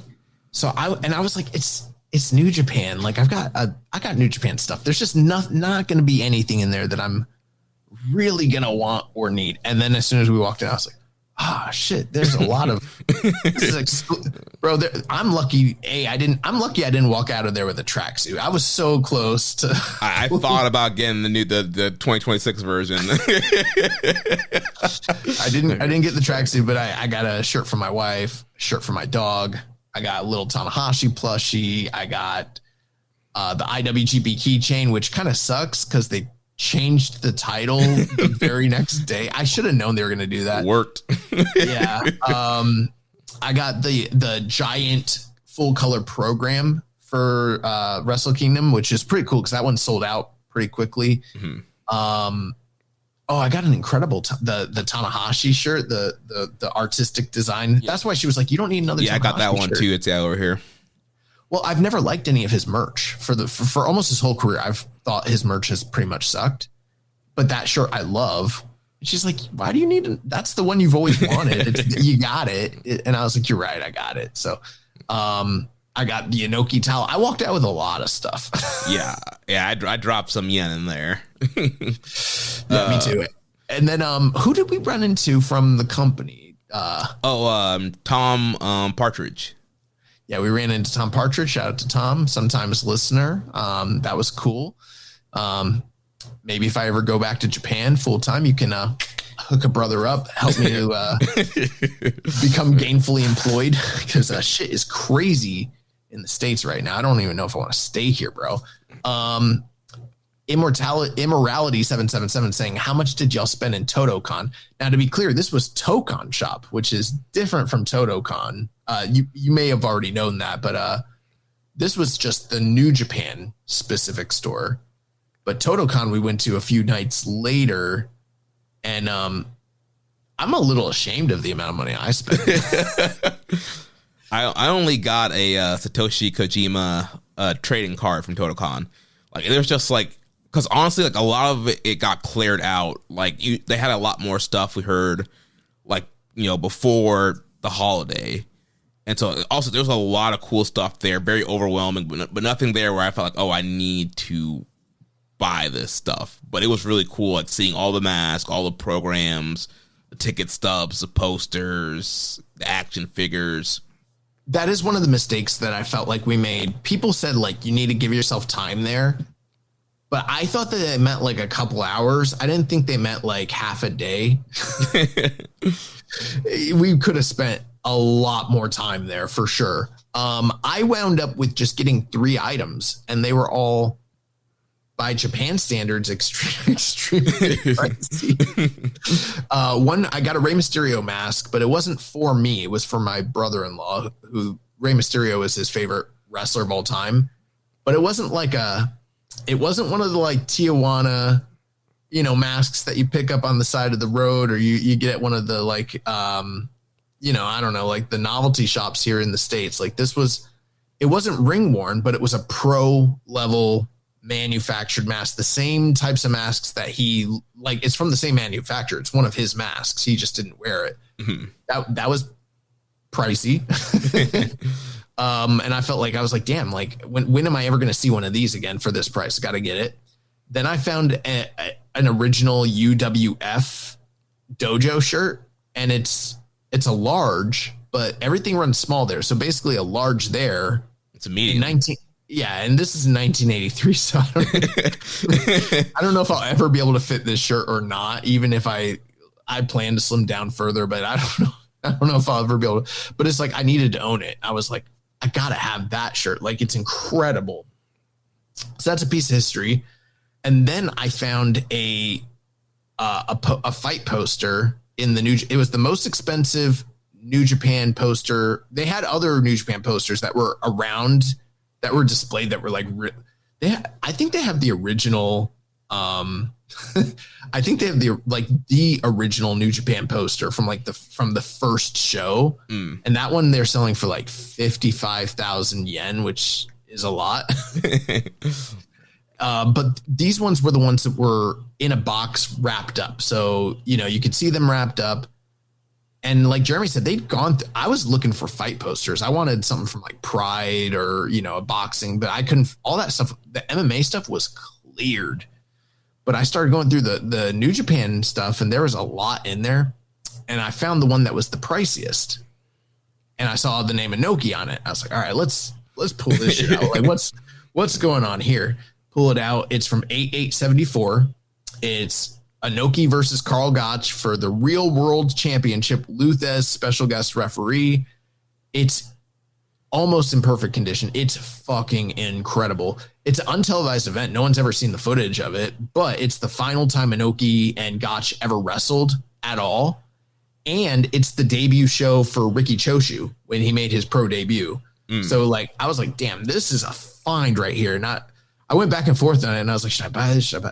I bought that shit. So I got way less at TotoCon, but I spent way more. We did have a couple questions here about our time in Japan. Some of it we might have already answered, but we'll fly through those real quick so we can move on with the show. So in a Discord, Soup asked how was staying at Fraser's Ryokon, so we talked about that. And he says, now that you both have experienced the crowd reaction that Naito gets live in Japan, do you think it would be realistic of him to hold his retirement show at the Dome and have it decently attended? I don't think so. I think no, and here's why. It is possible, but I think that for any star, no matter who the star is, they need to be aligned with a promotion as a promotional partner and platform to get them to that stage. If he's just working freelance and then decides, okay, I'm a freelancer and I'm going to invite everybody to come be part of my Tokyo Dome show, I don't think it's going to succeed, honestly. Not to the level it could. But if it's like he goes back to New Japan and New Japan puts it on and he's with New Japan and they have access to the promotion, the production, then yeah, that could make sense. But I don't want to speak for, it's hard for me to speak for the entire like domestic audience. I don't know. My gut feeling is that the show would be a success, but it wouldn't be the level of success that Tanahashi's was, personally. Yeah, I mean, that reaction in the Tokyo Dome was nuts. So, I mean, I think it would definitely, I don't know if it would sell out, but I think it would definitely do a very great gate and great number, especially if it is brought to you by New Japan. Like, there's no denying how beloved Naito is. There's no denying how popular he is and everything like that. But I don't know if the cultural impact, the far-reaching cultural importance that Tanahashi carries is there. Much in the same way, I saw some of the post-match comments from Okada, and he said as well, I don't know if I had done the same thing, that I could have drawn the same house that Tanahashi did for my retirement in that building. So kind of the same thing. Like, I think both of those guys could do good business, but who knows? I don't know. I was wrong about Tanahashi selling out the Dome. I didn't think they'd do that, and they did. So maybe I'm wrong on this too. Yeah. And then he also asked favorite meal of yours that you had in Japan, and we talked about eating at Fraser's. Also, we did have some incredible meals, though. Dude, did not have a bad meal one day. Everything was great. I really liked the pepper lunch that we had after Dome. That was really good. You know what? I will say this, though, and this is just like being straight up, and I don't mean this in a knock in any way, because we didn't ever really go out of our way to eat at super exorbitantly priced, like top of the line restaurants, right? Mm-hmm. And because that's the case, I don't think we ever had that level of meal or experience. But so it's not like I didn't have a meal where I was like, oh my God, this is life-changing, shattering, pull out the stops, 3-star Michelin, you got to go out of your way to see it. Like that sort. It wasn't like that. But every single place that we ate at, including as crazy as it sounds, including the gas stations. Yeah, the 7-Eleven and the Lawson's. And the Family Marts and all that shit. But the places we did go, the breakfast places, we had conveyor belt sushi, we had, ramen and, pepper lunch, steak place, all these different things that we had. If you were to compare them to something that was comparably priced in the States, in terms of quality, in terms of freshness of food, it blew what you would eat on an average everyday meal here out of the water. And even if it wasn't like knock my socks off, this is the greatest thing I've ever had, it was always stellar. It was always just consistently way above average. And the worst, you know what the worst meal that we had was? What? The place that had the chicken tower. Oh, yeah. And that was just a little rinky-dink hole in the wall place. And that was still, bro, what was that, like $3? Yeah, it was mad cheap. And that's another thing. You can get a ton of food for very low price. So yeah, we're eating well at these places. Yeah, that was just a little mom and pop place. And I think what Jeremy got was much better than what I got. But even that, it was still pretty quality. Yeah. We went to we went twice, but the first time we went to a conveyor belt sushi place, and that was really cool. In the States, we have conveyor belt sushis, but the places that I've been to, it's like the sushi is just put on a belt and it's just going round and round and round. And basically there's a color to the plate and you just pull it off when you're ready if you want it, and you stack them up and you pay for whatever plates you picked, whatever colors.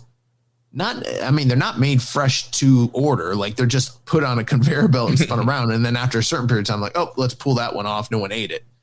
But at this place, it was like you sit in front of a little kiosk. You're there with your mates, and you tell the system, like, I want this, I want this, I want this. And then you wait. And then all of a sudden they're like, whoom, and it just comes Slides down and to you. It's right in front of you. It's made to order.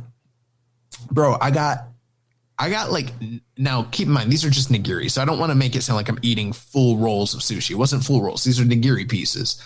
But I was like 9 to 10 plates of nigiri in deep. And I was like, oh my God, this is bad, bro. Like I've eaten a lot. And I went and I looked at the bill and it was like, it was a lot for Japanese standards. Like it was a lot. So I was like, oh, fuck, I'm being irresponsible here. I need to calculate this. I calculated that shit. I spent less than $20 on something that would have easily cost well over $100. Bro, your final plate count, that would have cost you like $60-$70. No, bro, it would have been more than it for nigiri, for what I was eating. And bro, I had 2 alcoholic beverages and I ended up with 18 nigiri plates, and I had a little dessert, an orange parfait, which was altogether, that was my most expensive meal. It was about $40-ish. That was me really splurging, being like, fuck it, I'm just going to do it. Bro, that would have cost like $300-ish probably in the States for that much nigiri, like easily. Yeah. Like it's crazy. So yeah, so that was some of our food there. Rainbow and Sandbake says, what about the trip to Japan surprised you the most? What was the hardest thing to get used to? What did you enjoy the most outside of wrestling? Okay, maybe not like 300, but well over 200 plus. What was the question? I'm sorry. What about the trip to Japan surprised you the most? What was the hardest thing to get used to? What did you enjoy the most outside of the wrestling? I would say the thing that surprised me the most was I'd heard about it, right? But it's different once you're there. The level of courtesy, polite society, orderliness, efficiency, cleanliness, and manners, just very different from the States. Like as soon as I got back into Newark is by the way, one of the worst fucking airports I've ever been to in my entire life. If I can avoid ever going back to that airport, never again. But just going on an escalator, in Japan and then going on one in the States, it's like, oh God, what are we doing here? This is a nightmare. Yeah, for me, I would say just how easy it was to get around. Like, obviously, it's a totally different country, different language, and it's like, all right, are we going to be able to like navigate? I mean, obviously, a lot of the time we had like Fraser or Trish around and kind of help us get around, but still, just like the ease it was to get around all these different parts of town. And there were a couple of nights where we did have to like kind of navigate our way back home, and it just felt like super easy to kind of navigate and get to places. I had a little bit of trouble figuring that out myself in the beginning, but that's because I was kind of relying on you guys to do it for me. And then after you left, I was like, all right, let me buckle down and try and figure this out. And it was a breeze, Mm-hmm. Did I get off on a couple wrong stops and fuck myself over? Yes. Did I figure it out afterwards? Sure. But with all that being said, we were lucky. That we had Fraser there in the beginning of our trip to kind of help us out. And then Trish was there. And really what she sort of helped us with the most was not just guiding us around and showing us cool shit, but helping us to avoid that learning curve mistake of like, okay, I'm going to spend half my day figuring out what to do next and where to go and how to get there. She kind of just streamlined all that and just took that out and be like, you don't have to worry about that. I got it. Let's go. Yeah. And then it was like, okay, so we got to experience a lot more and do more things, which was very, very appreciated, very helpful. I found the travel a little more difficult. Well, there's just a lot of things like when you're on the train station, you have to line up you have to queue a particular. I thought for me, one thing that was difficult was not difficult, but it was just a little bit of a learning curve. Is like walk the right. Yeah. Walk on the road. Walk on the left. Yeah. That was hard to get used to. When you have food and drinks, don't walk and eat and drink, which I did quite a few times. I did that like one of the first nights there, and then Trish was like, "Yeah, you don't do that." They see it as rude. I don't think I ever fully figured out how to handle money and use the tray properly because they were like, "Oh, you're supposed to use the tray." So I was trying to use the tray, and every time I try to use the tray, people were looking at me wrong. I was like, "I think I'm doing this wrong."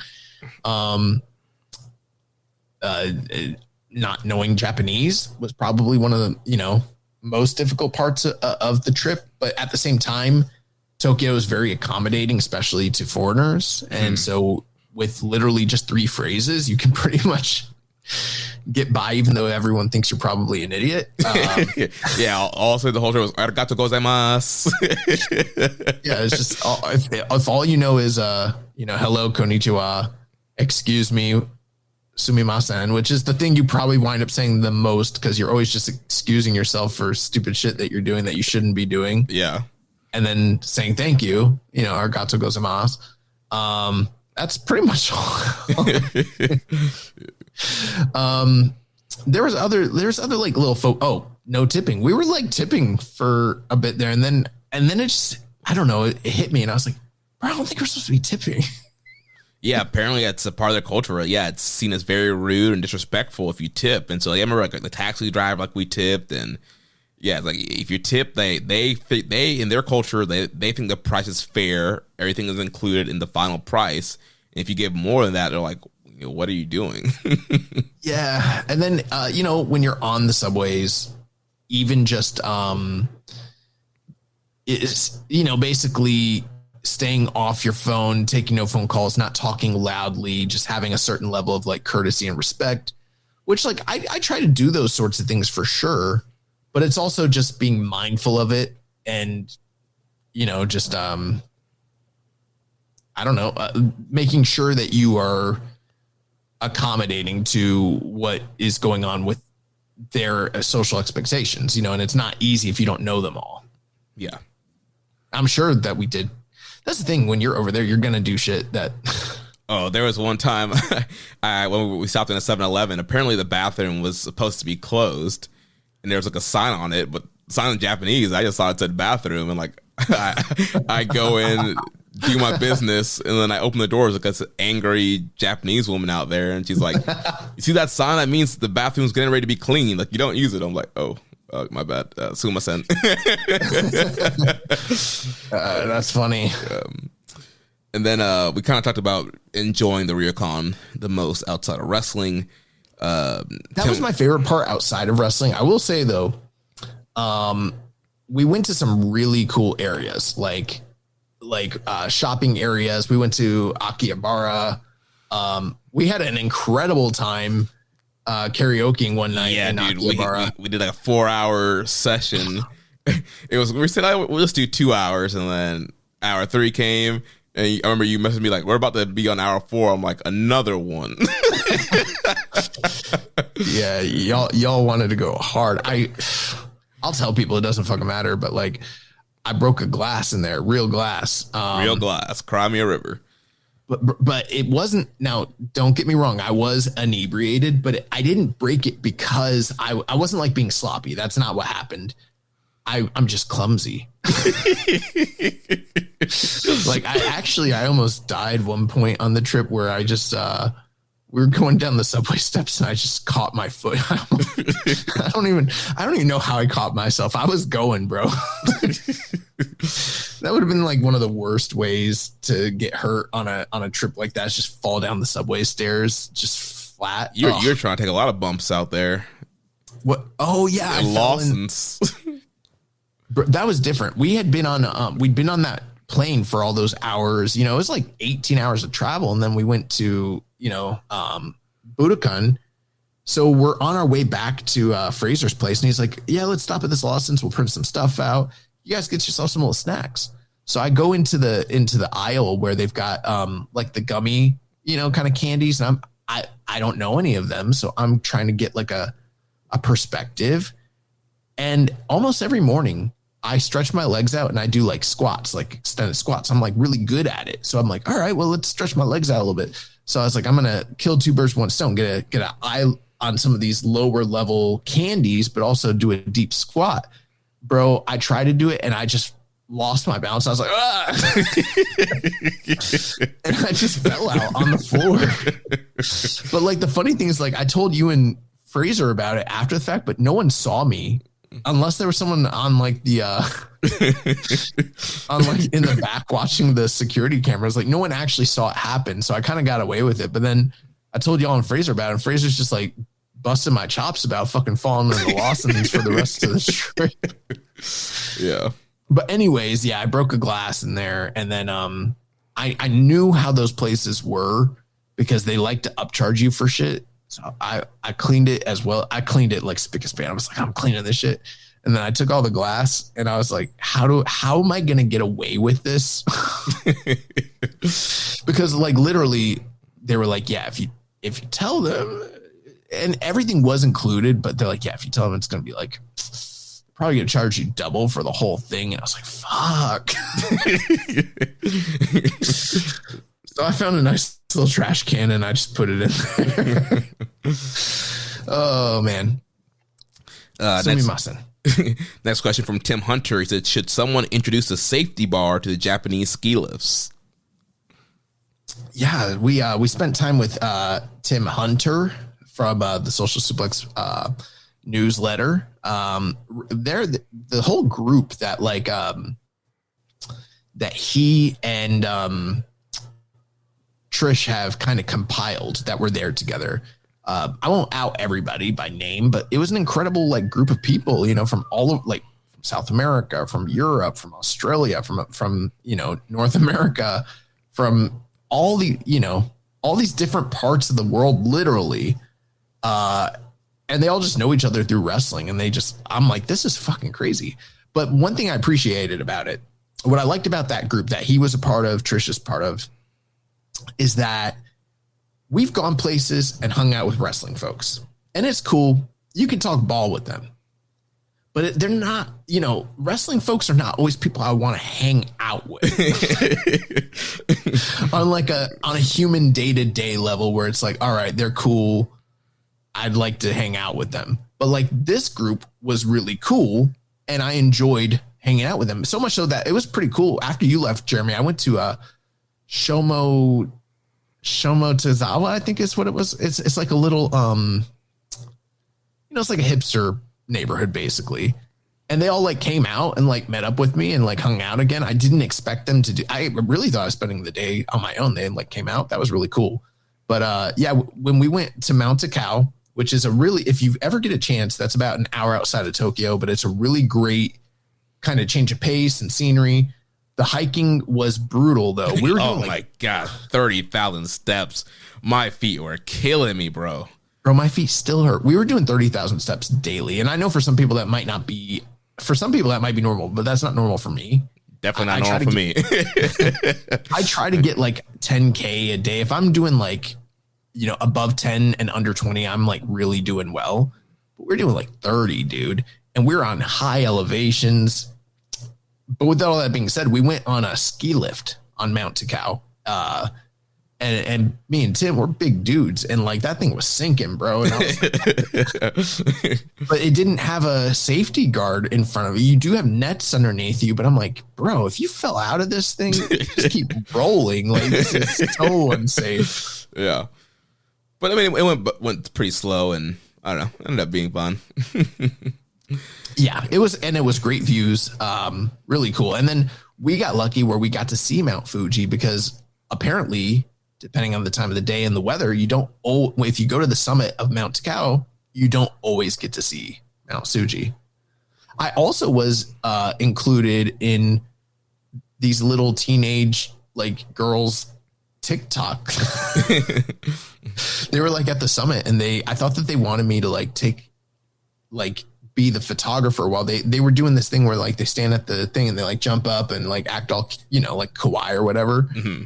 And I thought that they were asking me to be the photographer and they're like, no, you. And I was like, oh, you want me to be in it? And like, yeah. I was like, all right. So then I acted like super like outlandish and like girly and like jumped up and then they were like cracking up and I've looked for it and I can't find it.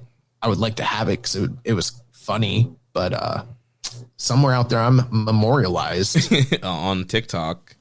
Maybe I don't even know if it's, I don't know what they use in Japan. I don't know if I don't know what social media platform it's on or if it's even on. So it could literally just be, in someone's phone. Yeah. But I'm there. But that was a really fun group to be with. And shout out to Emmy with the newsletter as well. She was documenting stuff. So there might be some kind of like BT blog style thing that comes out of our travels.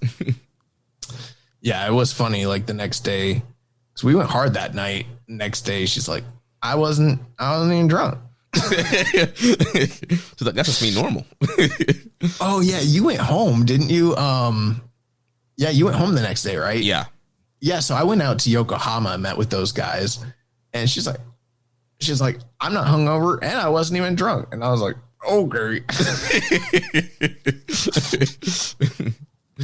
Yeah, we went to Yokohama, which is I guess like their Chinatown, which was really cool. And the coolest thing we did out there, we rode a roller coaster, a spinning roller coaster on top of a building.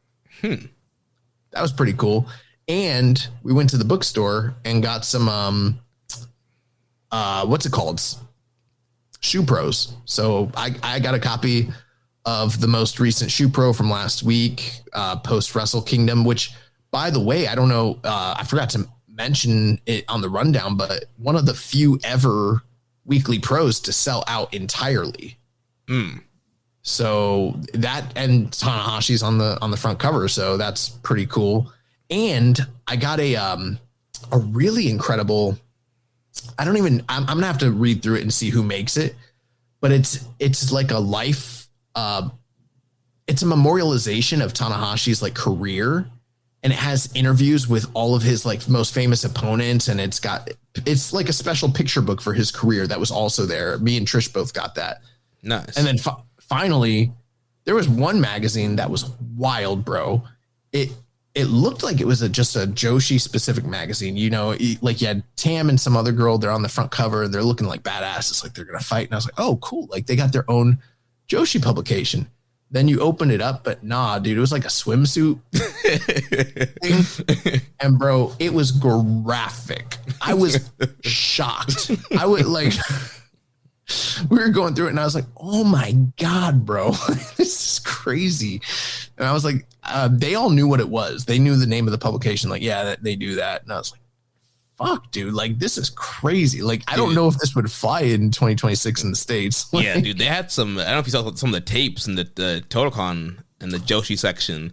Those were full on porn. I was like, what is this? they had Joshi porn there, which I didn't know about a lot of that. I was like, oh, I'm going to just mosey on over here to these. Let me get back to the Shinihan section. let me go back to these enamel pins and see Fecal Soup asks, favorite non-NJPW match that y'all saw while in Japan? Probably Hiromu versus Amakusa. Yeah, Hiromu versus Amakusa was the best one. Unless you want to count, I mean, for what we saw live, I did think that Natsupoi Sari from the Stardom Dream Queendom was pretty fucking awesome. Yeah, that was great. We also spent time 1-5. We went to New Year's Dash. We kind of gave the full review on that, but yeah, I mean, these were full days of like wrestling shows, staying out all day, wrestling shows, eating, drinking, blah, blah, blah, blah, blah, blah, blah. It was a lot. Yeah. I also really loved that TV title match of Sakamoto versus Shino was also really that great. Was awesome. We saw a great match on every show that we went to. Yeah. Doc says, after seeing him live, is Kento Miyahara somebody you want to see more of?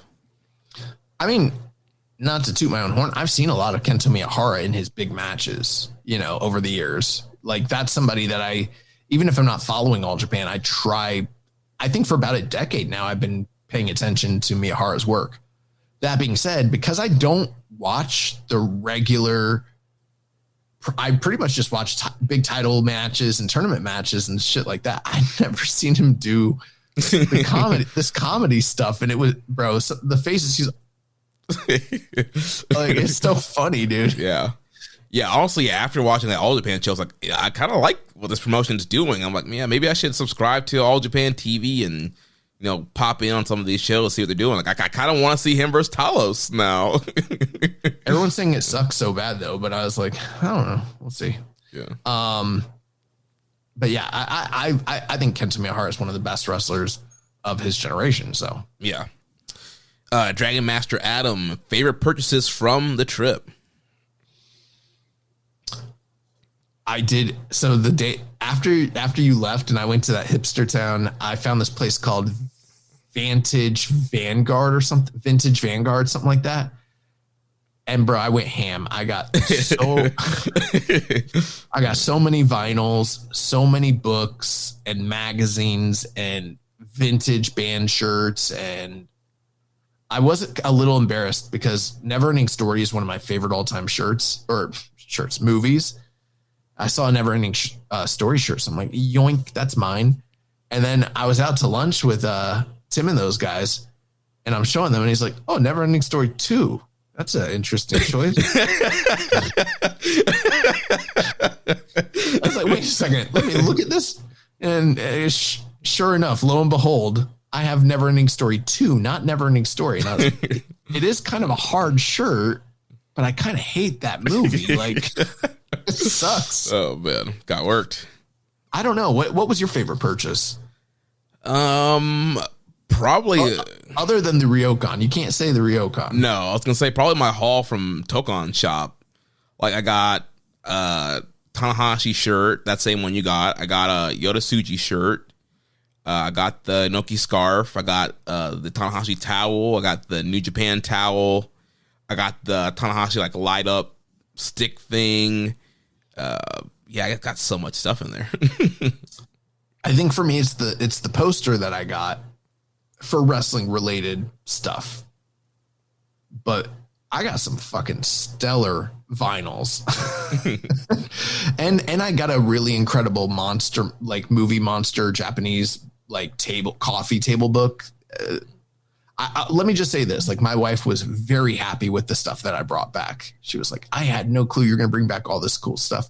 Oh, the ceramics that I got at the little town that Fraser took us to, those were a great purchase as well. Nice. And then last question here from Vertbig Polygon. How do the fans in Japan react to Gabe Kidd? I know he's never going to reach that special level he was on a year ago, but it sounds like he's built some credibility back up. Do they buy into him now? I'll be honest with you. I didn't notice anything particularly different about him I didn't notice anything noteworthy in particular about him on that show in the Tokyo Dome. Keep in mind, it was a 10-man tag, but all through the night, like if you heard our review from last week, we gave you a lot of notable people that like, hey, when they came out, they got big pops. When this person was out there, they got big receptions. I didn't really hear much when it came to Gabe Kidd. I guess the next day at Dash, there was some... Dash, he got some good reactions, but I don't know. I feel like Yuto Ice got some bigger reactions than he did. Oh, absolutely. I think that when, for the series of matches that are coming up with Gabe and Andrade, people responded well to that. But I didn't feel like we were watching something where I was like, Gabe's hot. Yeah. I didn't feel like that at all. Yeah. On really any level. Yeah. I was actually surprised by the question. That's how, I don't think it's a thing right now, really. Yeah, I don't know if he's ever going to get back to where he was last year. Like, he had, magic in a bottle, and he just let it all go. And you know what? I will say this. I know that there is this aspect where we want to blame New Japan management for their lack of pulling the trigger at that moment. And I don't think that that's 100% invalid. I think it is valid. But the reality is here, and this is the truth. Him doing what he did, going to AEW, is what really hurt him more than anything else that management could have ever done. Bro, let's say they did go all the way with him. Like, in hindsight's 2020. Let's say they went all the fucking way with him. And then he still went and did the AEW dates. I think the same thing happens. Yeah, he definitely cools off. Because I think he cools off extensively. I think to the same level. Yeah. Because his whole gimmick to that fan base, and I'm not talking about like people like us, like Westerners. I'm talking about to the domestic fan base is like he was doing for them what Tsuji is now doing for them right now, being like, I'm the defender. This is my heart and soul. This is my spirit, blah, blah, blah, blah, blah. Fuck AEW. And then he's over there taking their checks, and it's like, wait, what? I think when you make that your whole gimmick, and then you reveal that that's not your gimmick, how could it not hurt you? Right. I mean, the pop that he got when he revealed the lion mark on his gear, like that was a sign of like, oh yeah, he went through the LA dojo, he stayed in the Noge dojo during COVID. He's one of us. He's defending our company. He's here for us. And he cuts all the rah-rah speeches, has a Kenny Omega match, has a Tsuji match, and is on fire. And then he does the Death Rider stuff, and it's like, oh, he was not for real. Yep. All right, so that's our time in Japan. Had a lot there, and now we're going to jump into a little award section here. So real quick, we got to do the December Match of the Month, Wrestler of the Month. We kind of got glossed over that. So December Wrestler of the Month, going to be the TMDK team of Zack Sabre Jr. and Roy Oiwa. Yeah. the MVPs of World Tag League and the winners of the World Tag League. So it was pretty much a open and shut case for them. Yeah. And then the match of the month is Bishamon versus Oiwa and Zach from that tournament, which we've also waxed poetically about in the past. And, if you go back about probably 4 or 5 weeks now at this point, you can go back and hear our review of that match. But the best match of the month of December and World Tag League. So, yeah. Then Tokyo Sports Awards. So we did not really fully talk about this. We kind of talked about, Takeshita not really getting both and stuff. But, we have the full Tokyo Sports Awards that we didn't really talk about on the show. But we had for the MVP and women's MVP was Saya Kamatani. The best match went to Kaito Kiyomiya versus Ozawa from Noah the New Year 2025. Then the outstanding performer was Konosuke Takeshita. The Fighting Spirit Award went to Sari. The Technique Award went to the Ace Hiroshi Tanahashi. Best Tag Team went to the Knockout Brothers. And the Rookie of the Year went to Kaisei Takechi of DDT, who was featured in the Rambo match at Wrestle Kingdom. Yeah, I think the biggest story here essentially is Saya Kamatani winning Tokyo Sports MVP and breaking the 12-year streak of the winner of that award being a New Japan Pro Wrestling contracted wrestler. Now, granted, they are technically the same ownership, same company at this point, but in terms of promotion, it's the first time that a female Joshi wrestler has ever won that award ever in the history of the awards. And again, broke that streak where a New Japan male, contracted wrestler won the award for the first time. They didn't in a very long time. Yeah, that was pretty crazy to see. And then also, there's a breakdown of the voting and seeing Takeshita, who won G1, was the world champion, and got no love in the voting at all. And it just kind of showed you what a bad job they did with the booking of him and handling of him, winning the top 2 things in New Japan, and nobody wants to vote for him. So it's pretty cool. Yeah, Saya getting that moment after, her run as the Red Belt champion and kind of really taking off as a star, being on all these talk shows and media. Well, I'd say it's a little bit of both. I mean, I do think that you always do have to look at the booking and the creative in situations like this. But I also think that, especially in a company where there is so much creative freedom afforded to the performers, some of that falls on him for not getting himself over. You know what I mean? Yeah. And I think that is a collaborative effort on it from everyone involved. But there is some level of personal responsibility as being, if they're going to give you the ball and run with it and you're the guy and it's not working, you got to figure out how to make things work with them, And so I think it's a failure all around for everybody. Yeah. Now, one thing I will say this, Jeremy, and this is going to be a little bit controversial, me saying something controversial about a Joshi wrestler, go figure, right? But, I do think that Saya Kamatani winning, I think it's well-deserved, very, very well-deserved. But at the same time, and I mean that wholeheartedly, I'm not saying that as a qualifier and then I'm just going to tear it down. That's not the case. I think that realistically, for what those awards look for, there was only 3 candidates that truly would have made sense at this point in time. That would have been Ozawa, Saya Kamatani, or potentially Hiroshi Tanahashi. And those are the 3 people that got the most votes. I think if Goto had not left and if he'd done the G1 and stuck around and had a stronger second half of the year, then totally different conversation. But being a big cinephile that I am, there's this thing, it's called For Your Consideration. Do you know what I'm talking about? I've heard of all that, yeah. So it's like when a movie comes out and they call it Oscar bait a little bit, where the movie is made and designed so that it can tick certain boxes to get the consideration to potentially win an Oscar. They're making it as a prestige film for the express purpose of potentially winning an Academy Award. Now, I'm not saying that's exactly what's happened here with Saya, because she clearly has like turned business around, you know, in Japan for Stardom, raised the profile, gotten herself over. They've done a fantastic job. But the way it was booked and the way it was presented, and more importantly, and this is something that pretty much, I know that these are political awards, but has never happened until this year, the way they lobbied for her to win. That has never happened before. And both Noah and Stardom, Bushiroad, lobbied for Ozawa and Saya to be considered.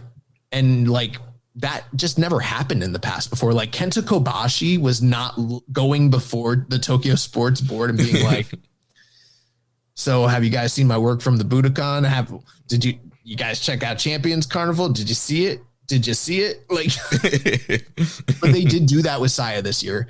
For me, a little bit, I don't love that. I like the idea that the work stands on its own. And I think that without them having done that, I think the work would have stood on its own. I also think they kind of booked her and maybe it's smart on them. I think that part of their booking was with the intention to win the Tokyo Sports MVP, because that is something that does still matter and can raise the profile, especially for a smaller company like theirs, can have a higher like lasting effect. Like for New Japan, it's not going to change things, but for like Stardom, that can be a huge like momentum shift. So I get why they did it, but there's a little bit of the like, I see what you did there. and you know, I think both things can be true at the same time. I think she can be extremely deserving of winning it, but also they kind of lobbied for it and they kind of booked specifically to it with the intention for that. It was constructed for it to happen. And normally that's not how these awards are. They're usually like awarded to, someone that checks the boxes and the criteria, but it's not with the design, the express design of like, all right, gang, we're going to win these awards. Let's go out and fucking do it. Like, yeah. And that is what they did this year. No question, no doubt about it. Yeah. So I don't know if I love that, because I don't know that the Japanese companies should be, you know how like in America, people complain about, oh, everyone's wrestling for an audience of one. And they're talking about Dave. Yeah. They're trying to get stars, which that's not true. It's kind of bullshit. But I do wonder, like, should companies be trying to petition and lobby to a small collection of industry insiders and journalists as opposed to just doing what's best for their business? Right. Maybe in this case they coincided. I don't know. Yeah, you're saying obviously the resume is there. Like, she had a super great year. Was on top. They had big houses. She was all over the media, so she had the resume for it. But yeah, did they need to push the resume in their face? Because they did do that, and it's on record that they did it. Like, this isn't even like an insidery thing. Like, people were talking about it, that both both Noah and Stardom did that this year, which I'm a little bit like, I don't know. I don't remember Muto having to do that shit. All right. Well, that was the Tokyo Sports Awards. And now we will move on to the Keeping It Strong Style Year-End Awards. So thank you. The real awards. Yes. There's no lobbying here. Thank you. There's always lobbying. Thank you to everybody who voted in this year's award. Another great turnout. So we'll run through the results here. And Josh, you haven't seen any of these yet, have you? I've been keeping up a little bit. There was a couple categories that I know were really close, and I'm interested to see how they shook out. But I haven't looked at them today, since you closed the polls. All right, so you're gonna get the results here live along with the listeners. So we'll start with the Antonio Inoki Wrestler of the Year. In third place, 211 points, the ace, Hiroshi Tanahashi.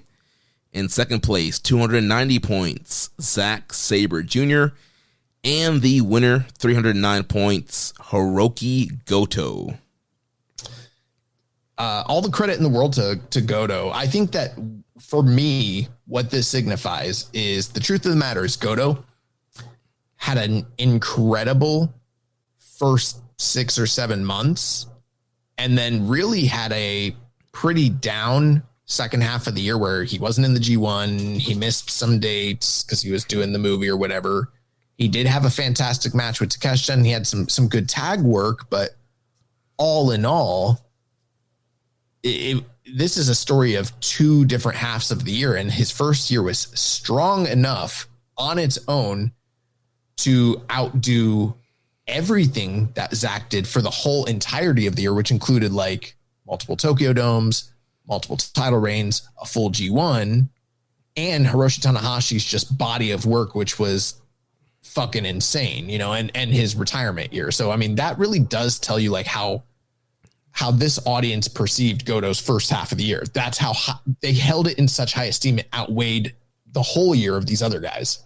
Yeah, it really shows the impact Goto had, and not just on the domestic fans. Like, yeah, this is a purely like Western fan base that's voting on these things, and to see like the impact Goto had, and I'm sure a lot of longtime New Japan fans, following the Goto story, his rise and journey, and for him to finally get that moment and get those big wins and win the title was huge, and that definitely shown here in the results. Well, congratulations to Hiroki Goto, the wrestler of the year. We've got the match of the year here. Top three results. In third place with 128 points, we have Gabe Kidd versus Yota Tsuji from the New Beginning in Osaka. Or is it Osaka? Yes. Yeah. From the same in second place, from the same show, in second place with 249 votes, we have Hiroki Goto defeating Zack Sabre Jr. on 2/11/25 to win the IWGP World or Heavyweight, however you want to retroactively consider it. But to nobody's surprise, the match of the year with 367 points, blowing the competition away. January 5th, Wrestle Dynasty, Kenny Omega versus Gabe Kidd, your wrestling match of the year, 2025. Yeah, that match was just so awesome. And yeah, they really set the bar high for 2025. And yeah, Kenny, he turned the clock back, coming back from the diverticulitis, and had an incredible dome performance. And Gabe Kidd did a great job stepping up. Like, he didn't get carried in that match. He went out there and he held his end as well and really became a star in that match. It was brutal, hard hitting, and it was what you want from a Tokyo Dome matchup. And it just, nothing touched it the rest of the year. Correct. So then next for show of the year, coming in third place, 170 points, King of Pro Wrestling. In second place, 196 points, Wrestle Kingdom 19. And coming in first place, 359 points, The New Beginning in Osaka.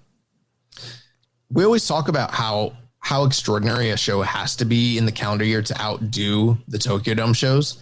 And just being honest, I didn't even think Wrestle Kingdom truly 100% deserved to even be on the list this year, but it's sort of just like you have to have it on there. And it still came in second place. Yeah, I was surprised that Wrestle Dynasty didn't do better than Wrestle Kingdom.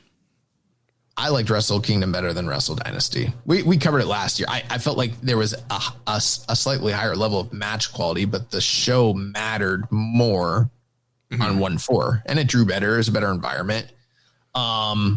With that all being said, though, like historically, typically for these awards, more often than not, it's going to be a Dominion show or a Tokyo Dome show that's going to win show of the year, period. The New Beginning almost never wins this award. So the fact that New Beginning in Osaka won it this year, I mean, last year it had a really good shot when it was the steel cage match, and then the Bryan Danielson versus Zack Sabre Jr., and that show didn't win. So that just kind of shows you, like, it's very difficult for New Beginning to win show of the year, and this one kind of cleared it. So yeah, I mean, you had the great Goto and Zack title match, Goto winning the title. You had the great Tsuji and Takeshita, or Tsuji and Gabe Kidd match. You had Takeshita and Bolton Oleg. Like, there's a lot of really just back-to-back bangers on that card. Next up, the Jushin Thunder Liger Junior of the Year Award. So in third place, we've got our friend with 104 points, Robbie Eagles. In second place, the Japanese Young Punk, Kosei Fujita, with 442 points. Wow, this actually got very close down the stretch. Yeah. Because this was not close for a majority of the voting period. But just eking it out with 482 points. So basically winning by 40 points here. You got El Desperado once again the Jushin Thunder Liger Junior of the Year. And I mean, kind of hard to argue with his year. Yeah, I mean, great run as junior champion, lots of main events. He was pretty much the face of the division this year until dropping the belt to Doki later on in the year. But yeah, really close voting here between him and Fujita. I'll see Fujita winning Super Juniors and really kind of breaking out again this year. Absolutely. Then the tag team of the year, coming in third place, 198 points, Roy Oiwa and Zack Sabre Jr. 293 points. Second place, the Ichiban Sweet Boys, Robbie Eagles and Kosei Fujita. But first place, 477 points, the current IWGP Tag Team Champions, the Knockout Brothers. Bumbleclat. Yeah, this is one of the widest margins that anybody has won their award this year. So that's, the other one so far would be New Beginning in Osaka. So Knockout Brothers, I mean, they really only returned at the end of the G1. So we're talking basically the final quarter of the year. And they did enough just in the final quarter of the year to justify mopping the rest of the tag team division. So congrats, boys. You did it. Yeah. I mean, also, it wasn't really a stellar year for tag team wrestling this year. But yeah, they came in and just really just took the world by storm and stamped their name in New Japan. And yeah, had a great last quarter to get themselves here for Tag Team of the Year. Now, with that being said, we're going to take it to the Carl Gotch Strong Style Award, that wrestler which is the most technical and violent. In third place with 147 points, we have the former IWGP and never openweight champion Konosuke Takeshita. In second place with 207 points, the Madman Gabe Kidd. And then your winner for 2025 with 226 points, Hiroki Goto. So the streak is over for Shingo Takagi. Shingo has won this thing like 4 or 5 years in a row now. And Hiroki Goto, once again, showing what his year meant and his match style and rising to the top here, breaking Shingo's streak and being our Strong Style Award winner here. We had 4 people higher than Shingo this year. So that tells you something. Yeah. And Takeshita, you didn't want to put him on here. Got a third place. Yeah, I don't think he should have got third place. I thought that was a little crazy. I think he's very, very. In fact, I'm surprised, to be honest with you. I'm surprised he didn't place higher in the. I know he was only in fourth, but I would have figured him finishing top 3 for Wrestler of the Year just based on match. I could see kind of why not, because the failure of the business side. Mm-hmm. And the reception side, but like from a match quality standpoint, the 2 people who had more great matches in New Japan this year than anybody else were Zack and Takeshita, period. And yeah, I think he's a more deserving Wrestler of the Year candidate than Fight of the Year. I don't think he had that many great standout fights, but whatever. Moving on to the Joshi of the Year. So coming in third place, 159 points, Shuri. In second place, 231 points, Suri. And then in first place with 370 points, Saya Kamatani. I have a strong disagree for this one. Yeah, I think the thing here, so obviously we do this based off of what happens in New Japan titles being defended in other places. But I think for maybe the bigger fan base, they just thought about it, Joshi in general, which, right. Yeah, definitely Saya being an incredible year, red belt champion, really kind of broke through as a star, wins Tokyo Sports MVP. But if you look at what she did specifically in New Japan title matches, like she only had a couple of them, and they weren't like the best matches. Well, that's not true. The match with Azumi is really stellar. So I don't want to disparage the work. It's just the truth of the matter is, like, I think the 3 that are beneath her, Suri, Shuri, and Mercedes, for this calendar year, they all deserve to be higher than her just based on our criteria. But like you said, maybe next year we need to put like a little asterisks or in parentheses, like only work in the company or in New Japan title matches count. But I get why it's deserved. You know, I get why people voted that way. She's the MVP. She's the MVP. So that's why. Yeah. But with that being said, I wasn't too surprised to see Sari, Shuri, and Mercedes, you know, the next three beneath her. So that makes sense. We're going to take it to the feud of the year. So in third place, we have El Desperado versus Jun Kasai, finishing with 154 points. That's pretty impressive, just considering the one match they had in the company this year. On a produce show. On a Desperado produce show. Second feud, number 2 feud of the year, 254 points. Gabe Kidd versus Yota Tsuji in their trilogy of matches. And then your winner with 368 points, the feud of the year for 2025, Hiroki Goto versus Zack Sabre Jr. It makes all the sense in the world. Yeah, a series of great matches there, from Goto winning the title, the draw they had, and Zack getting the title back. All really stellar matches. And again, the work that Goto did, the work that Zack did, I mean, they were the kind of the front runners of this promotion last year, and it kind of shone in their rivalry. And then over to the Big Van Vader Gaijin of the year. So they're the best foreigner in New Japan Pro Wrestling. In third place, 191 points, David Finlay.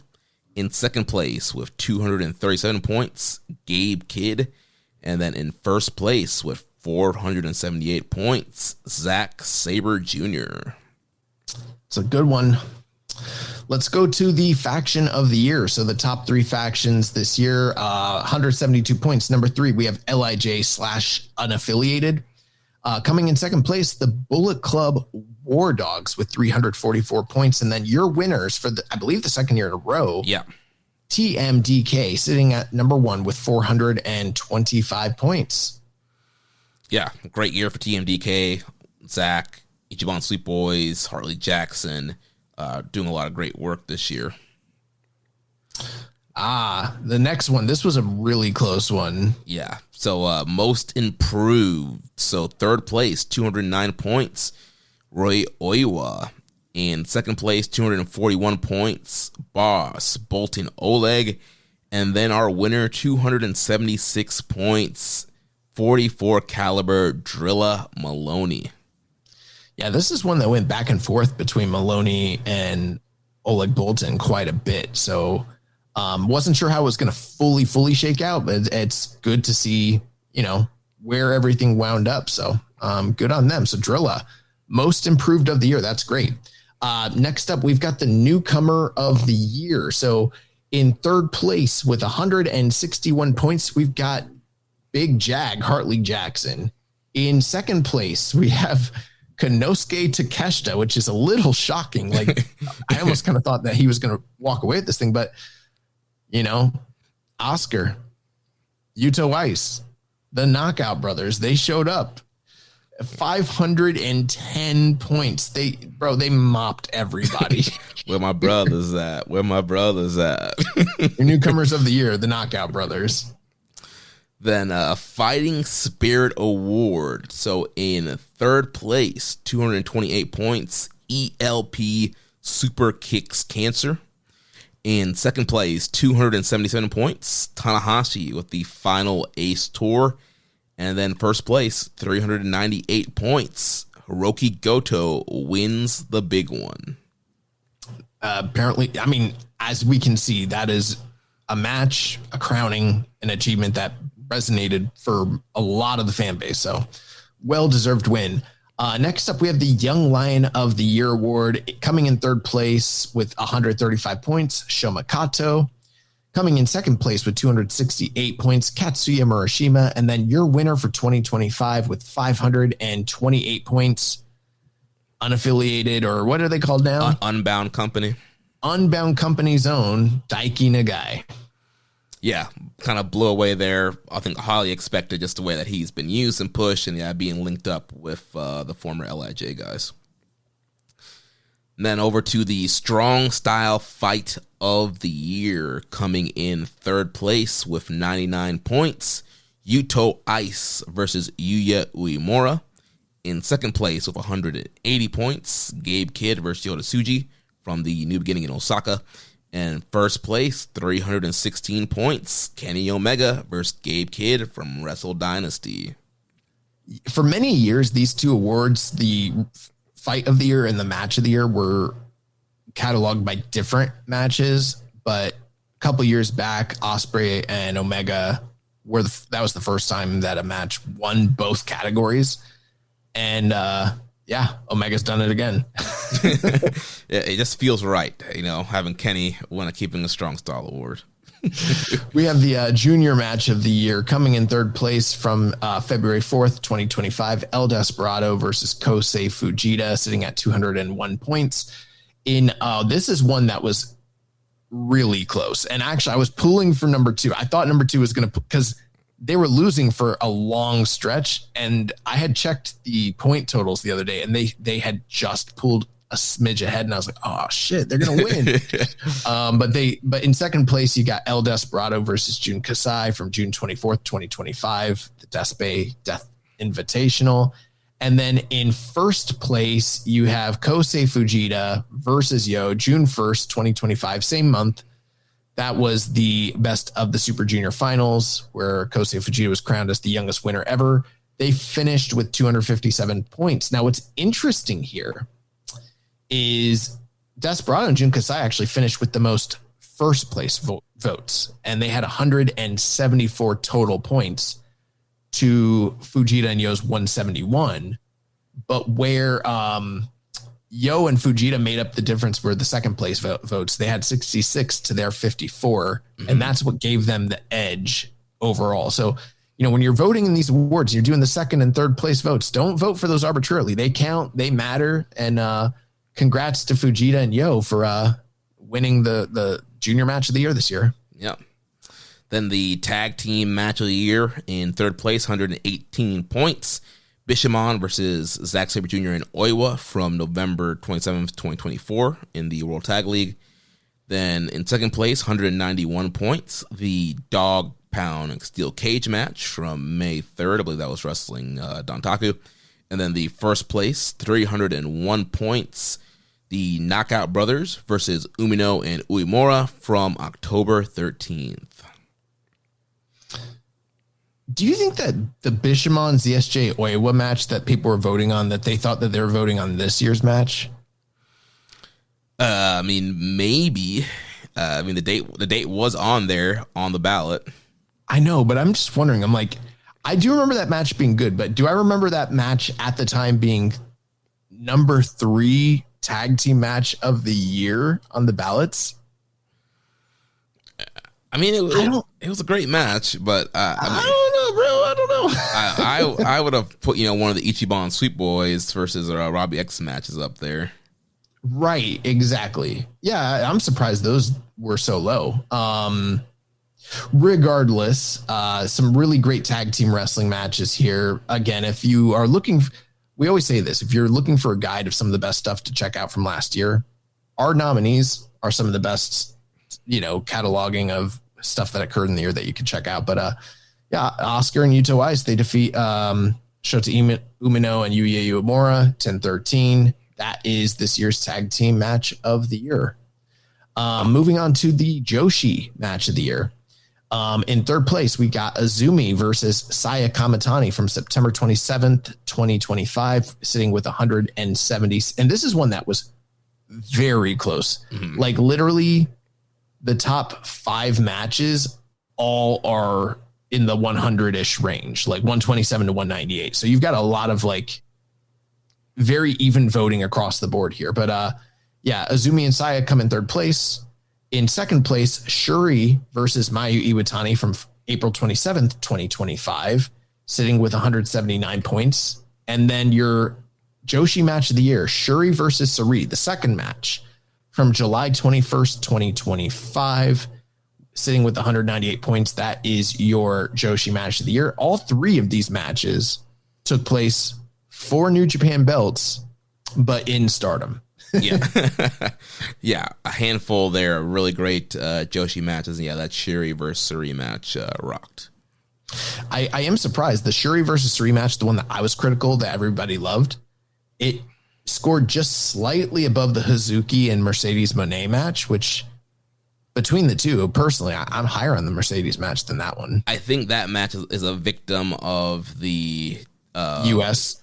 Not only that, a victim of the timeline of the awards. Our grading period is November to November, and so I feel like a lot of times stuff that happens at the end of the beginning of the grading period, November, December, kind of get forgotten about. So I feel like people probably forgot about how good that Hazuki Mercedes match is when they're voting. I sort of felt that way about the Zack Sabre Jr. versus Umino tag team match from December, that it did well in the awards, but not as well as I thought it should. With that being said, though, that never hurt Kenny Omega. So let's go to the excursion match of the year. This is another. Oh, shit. It happened. Okay, that's crazy. What? Yeah. The winner was behind the whole time and pulled ahead at the very last second. Yeah, so third place, 135 points, Sari versus Shuri, so the same Joshi 8 match of the year from June 21st. Second place, 214 points, Konosuke Takeshita versus Will Ospreay from, I believe that was Dynasty. And then in first place, 228 points, Bandito versus Konosuke Takeshita from July 11th, which was that Ring of Honor show all in weekend. I just don't understand why the Lights Out Steel Cage match didn't do better if it was a 5-star match. It's almost like it wasn't. It got in the top 6 there? Doesn't belong there. Bandito versus Konosuke Takeshita from WrestleMania weekend, or from All In weekend at ROH, was just chef's kiss. Incredible. If you haven't seen it, definitely got your way to watch it. I don't know that it's better than the Will Ospreay Takeshita match. I'm not totally sure. Like, I was very split between those, but I was kind of pulling for the Bandito match a little bit, just because, I don't know. I felt like that one, as good as it was and as great as it was a little probably underseen, comparatively speaking, just because it's on ROH. Yeah. And I felt like it was going to suffer from that, because literally the Takeshita Ospreay match was leading the pack the whole voting period. Like this, they just pulled ahead like in the last week or so.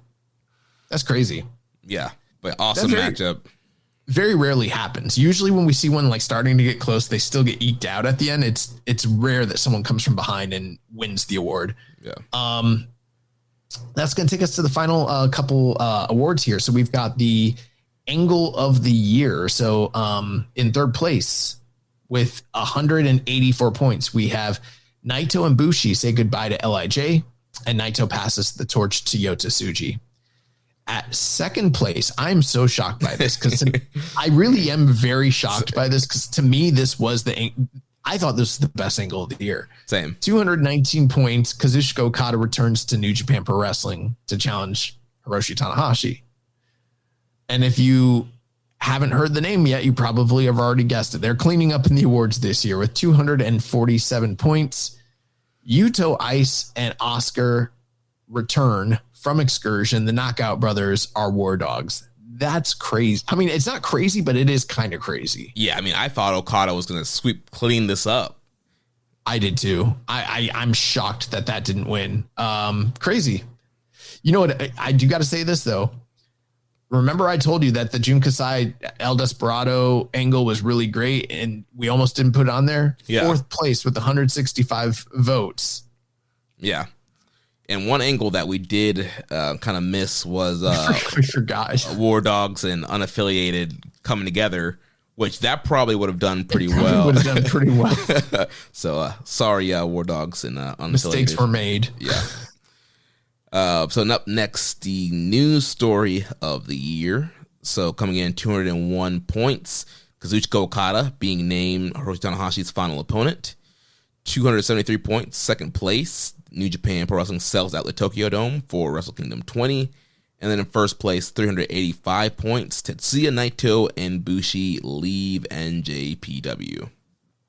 This was one where I was not sure how it was going to all, kind of be perceived. I think we also could have TV outside broadcast Wrestle Kingdom 20. I guess we probably could have thrown that into them selling out the Tokyo Dome, like to just make that all one, whatever. Yeah. But it's always hard to tell what is going to be perceived as the biggest news story. And, Naito leaving was such a huge deal at the time, but it was all the way back in June. It feels like, or maybe May, June. It feels like a lifetime ago at this point, but it still like sits and resonates with a lot of the audience. And that's very evident here. Yeah. Also, I find it hilarious that, Bushi has found a way to, once again, tack on to Naito. It gets him acclaim with this man. The only award that man has ever won in these awards is being part of LIJ's faction of the year over year for so many years. And here he is again, a hanger on, Oh, man. Well, that's going to do it for the awards. So once again, thank you, everybody. We're going to have some graphics going out. I've already started making some of those. So be on the lookout for the graphics we'll post on social media. Go ahead and reshare those and share the love for all the award winners here. So up next, we got to talk about the V4 and the lineage returning. So, after we recorded last week, there was a Yota Tsuji press conference, and, they officially brought back the V4 title and reinstated it and brought the lineage back. So the World Heavyweight title is gone, and they are adding that lineage into the IWGP Heavyweight lineage, which makes Yota Tsuji the 87th IWGP Heavyweight Champion. And then Tsuji also talked about wanting that title to be, the best of New Japan, fighting for the IWGP title and refusing to defend it if it's not in the main event. And then talking about the global title being a title that's defended on, international shows or against outsiders. And we did have a question here from Make Way for Sly. He said Tsuji mentioned in his post-title win press conference that the Heavyweight Championship would be defended in Japan by the best of New Japan, while the Global Championship gets defended on international events or against invaders from other companies. Does it sound like the Global title is taking the place of the Heavyweight Strong title for international and crossover shows? Do you think keeping the Heavyweight Championship as a title that's only defended in Japan against NJPW wrestlers will raise its prestige? I'm worried that while splitting the belts in this way gives them a much clearer mission, it could also lead to overly predictable booking. A very loaded question. A lot of really good salient points there. It does kind of sound like if you've got a title that is more internationally focused, it kind of replaces what the original purpose of the United States title was, stated to be. And it also kind of replaces what the strong openweight title is stated to be, especially since even though they're still doing events in the States, and it remains to be seen how much we've seen them kind of go away from the strong branding, if they're going to go back to it in any meaningful way. But it does kind of seem like, do we need a strong now more than ever? If there's going to be a title that is utilized on an international stage and for abroad shows, why do you still need the strong title? I don't think you do. Yeah, I think they should find a way to unify that, get rid of that. There's definitely not there really wasn't a need for it, but there's definitely now not a need for it. On the other hand, I've always been a fan of the idea that titles should have stated purposes. So that's good. The idea that the white belt has more of a stated purpose, that's cool. Where I think you're going to start to run into issues with that is two things. Well, I do agree with what the question asker stated, that it could lead to overly predictive booking patterns, but I'm not too completely concerned about that, because here's why. New Japan has never been able to stick by the stated purpose of these titles. They always tend to go away from them anyway. So it remains to be seen whether they stick by the stated intended purposes or not. Although it does seem like if Tsuji, I don't know the ins and outs, but Tsuji seems to, at least in kayfabe, have a strict conviction about what the title should mean. So if he's involved in it, from a character standpoint, it seems that they're going to have to stick to those, regimented statuses for the time being. But here's where I get a little. I think there's two issues. One, you still have the problem that we've talked about in the past that he is the holder of these two belts. So it is all well and good that's like, okay, this title's can be defended abroad or against outsiders. And the idea is you have to earn your way to an IWGP title shot. But if you have is an invader somebody that just is non-contracted, or is it someone who is non-Japanese descent? Because right now, for instance, we've got Andrade facing off against Gabe Kidd to determine the next challenger. But Gabe Kidd is technically, as of the time of this recording, still contracted. He's a contracted New Japan talent. If they have rankings, he's got to be near the top. If he's going for that title, the question still remains, why would you be going for that title and not the IWGP heavyweight title if it's the more prestigious and it's the true world belt? It still gets a little convoluted there. So I think that's the first issue. The second issue is once you get the title off of Tsuji, now you have limited what the title's stated purpose can be. And one of the benefits of what the Intercontinental title was being able to headline all different sorts of matchups with top stars underneath or in, I forget what the word is because I'm tired, but like B shows. As opposed to running with the IWGP, not even just B shows, there were top pay-per-views that they ran throughout the year where the champion was in tag matches or preview matches or what have you. And Nakamura would headline with the IWGP Intercontinental as the main event. Yeah. But now you're going to have to only be doing it abroad, ideally based on the stated purpose is abroad or against outsiders. So it's a little bit hamstrung where it's okay, but what if what if we got to the point where you wanted to see Oiwa versus Uemura for the white belt in a big time matchup? You kind of aren't able to do that. Or if you do, you're kind of going against the stated intent of the title. But when it's all said and done, I'm guessing they probably will just do what they did with the TV title, with the KOPW, with the Never belt, with all these different, with the US title, all these different belts. They say they're intended for one thing and then they do something totally different. That's probably what ends up happening here. Yeah, you could probably have whoever beats Tsuji for it can totally retcon that and be yeah, that was his rules. I'm going to defend this thing against anybody and everybody, anywhere, any place, anytime. And you kind of move away from the strict limits, and then whoever's that champion kind of changes the rules and defends it against whoever he wants. I do love the idea that it is something where you have to earn your way to an IWGP title match. It is something that's only in the main event, and that foreigners and invaders, guys from outside of the company, desire to win this title. I think that is cool. I just don't think it should be so strictly held to in the long term. Because right. I mean, let's say Kenny Omega comes in, you're telling me you're not going to do Kenny Omega versus Tsuji for the title? Yeah, if you have a big enough name, the idea that they're not going to maybe, and who knows, maybe that's what people, there is this sort of sense of pride in the company and sticking to a kayfabe, reasoning behind things. So maybe that is what people are hoping for and wanting. But it does feel like if you got the right name, this is just something crazy. It's never going to happen. But say Roman Reigns becomes a free agent and he shows up in New Japan, you're going to make him fight for that white belt, or are you going to, you know what I mean? Right. Or actually a better name, The Rock. If The Rock shows up,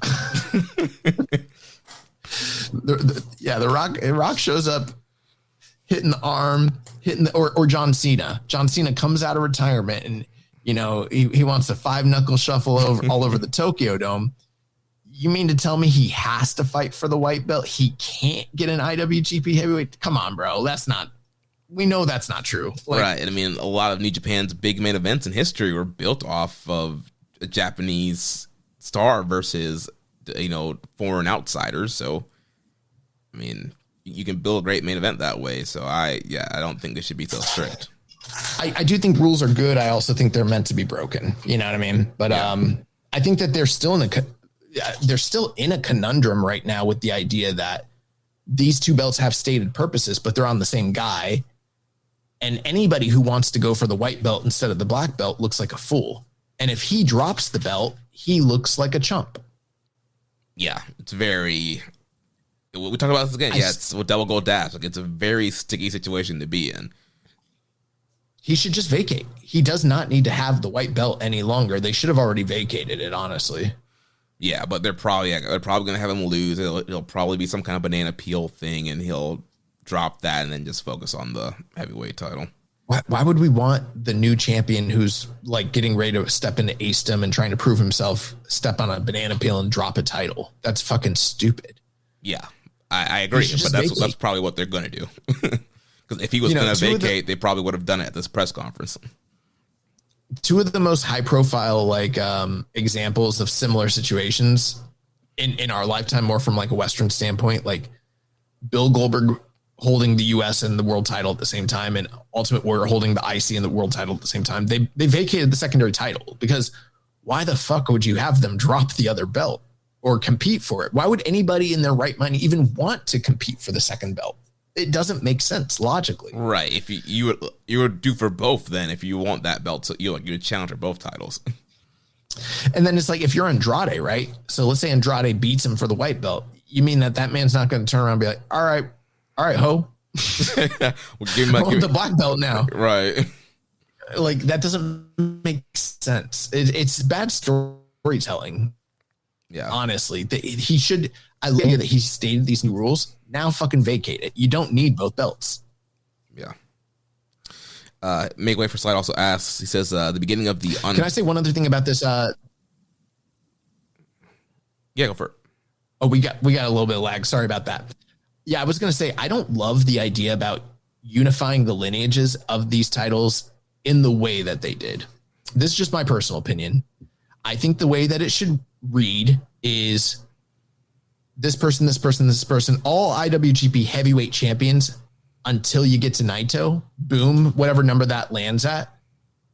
Then Ibushi, he's also IWGP heavyweight title, but then it switches to the world title and he's now world champion. And there's it's the same lineage, but they have a new number next to them. And you have a little asterisk saying from this period to this period, that title was known as the IWGP World Heavyweight Championship. And then the number reverts back here with Tsuji to whatever that last number was after Ibushi. I think it's overly, I know that they feel like, a lot of people probably feel like it streamlines it and makes it more, simplistic to retroactively apply every one of these guys. We all know it's the same title. Spiritually, it's the same title, but in all actuality, they were treating it like a second title.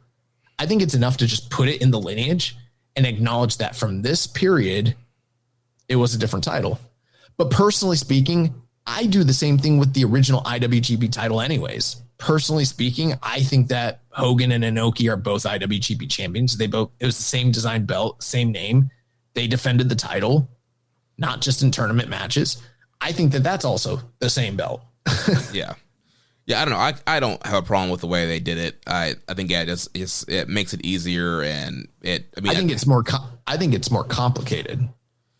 I don't know. I feel like you said it's the same belt. Like they should have never changed the belt and got rid of the lineage. So I don't know. Just tack it on there, and I don't know. I like it. I guess some people probably would feel slighted if they're like, "Oh, mine was, quote unquote, a world title reign. It wasn't really a heavyweight title reign." But I did see I saw some of the guys being like, "As of this date, I am officially a blah blah blah." And it's kind of not really, but not really. Right. I guess retroactively we're saying it is, but not really. I think it's okay to just acknowledge what it was and just say it's the same lineage, but it was a different title. Yeah. It's the same lineage. Essentially, it's kind of what Goto tweeted. He was like, yeah, I guess I'm part of this lineage now, but I never held that belt. I want to hold that belt. Exactly. I feel like it's more indicative of the actual reality of things, because now what's happening to happen is belt or records keeping nerds, like probably like Sam's is probably like having to go back through and like rework and be like, okay, who had the most active defense record of any of these guys? Right. Yeah. You know, who the records have now changed because you have, and then also something like say, how significant Goto's reign with the title was and how long he held it and how many title defenses, that's gone completely because now you just have retconned it. He's probably like one of the 6th or 7th longest reigning title holders in the entire history of the IWGP title.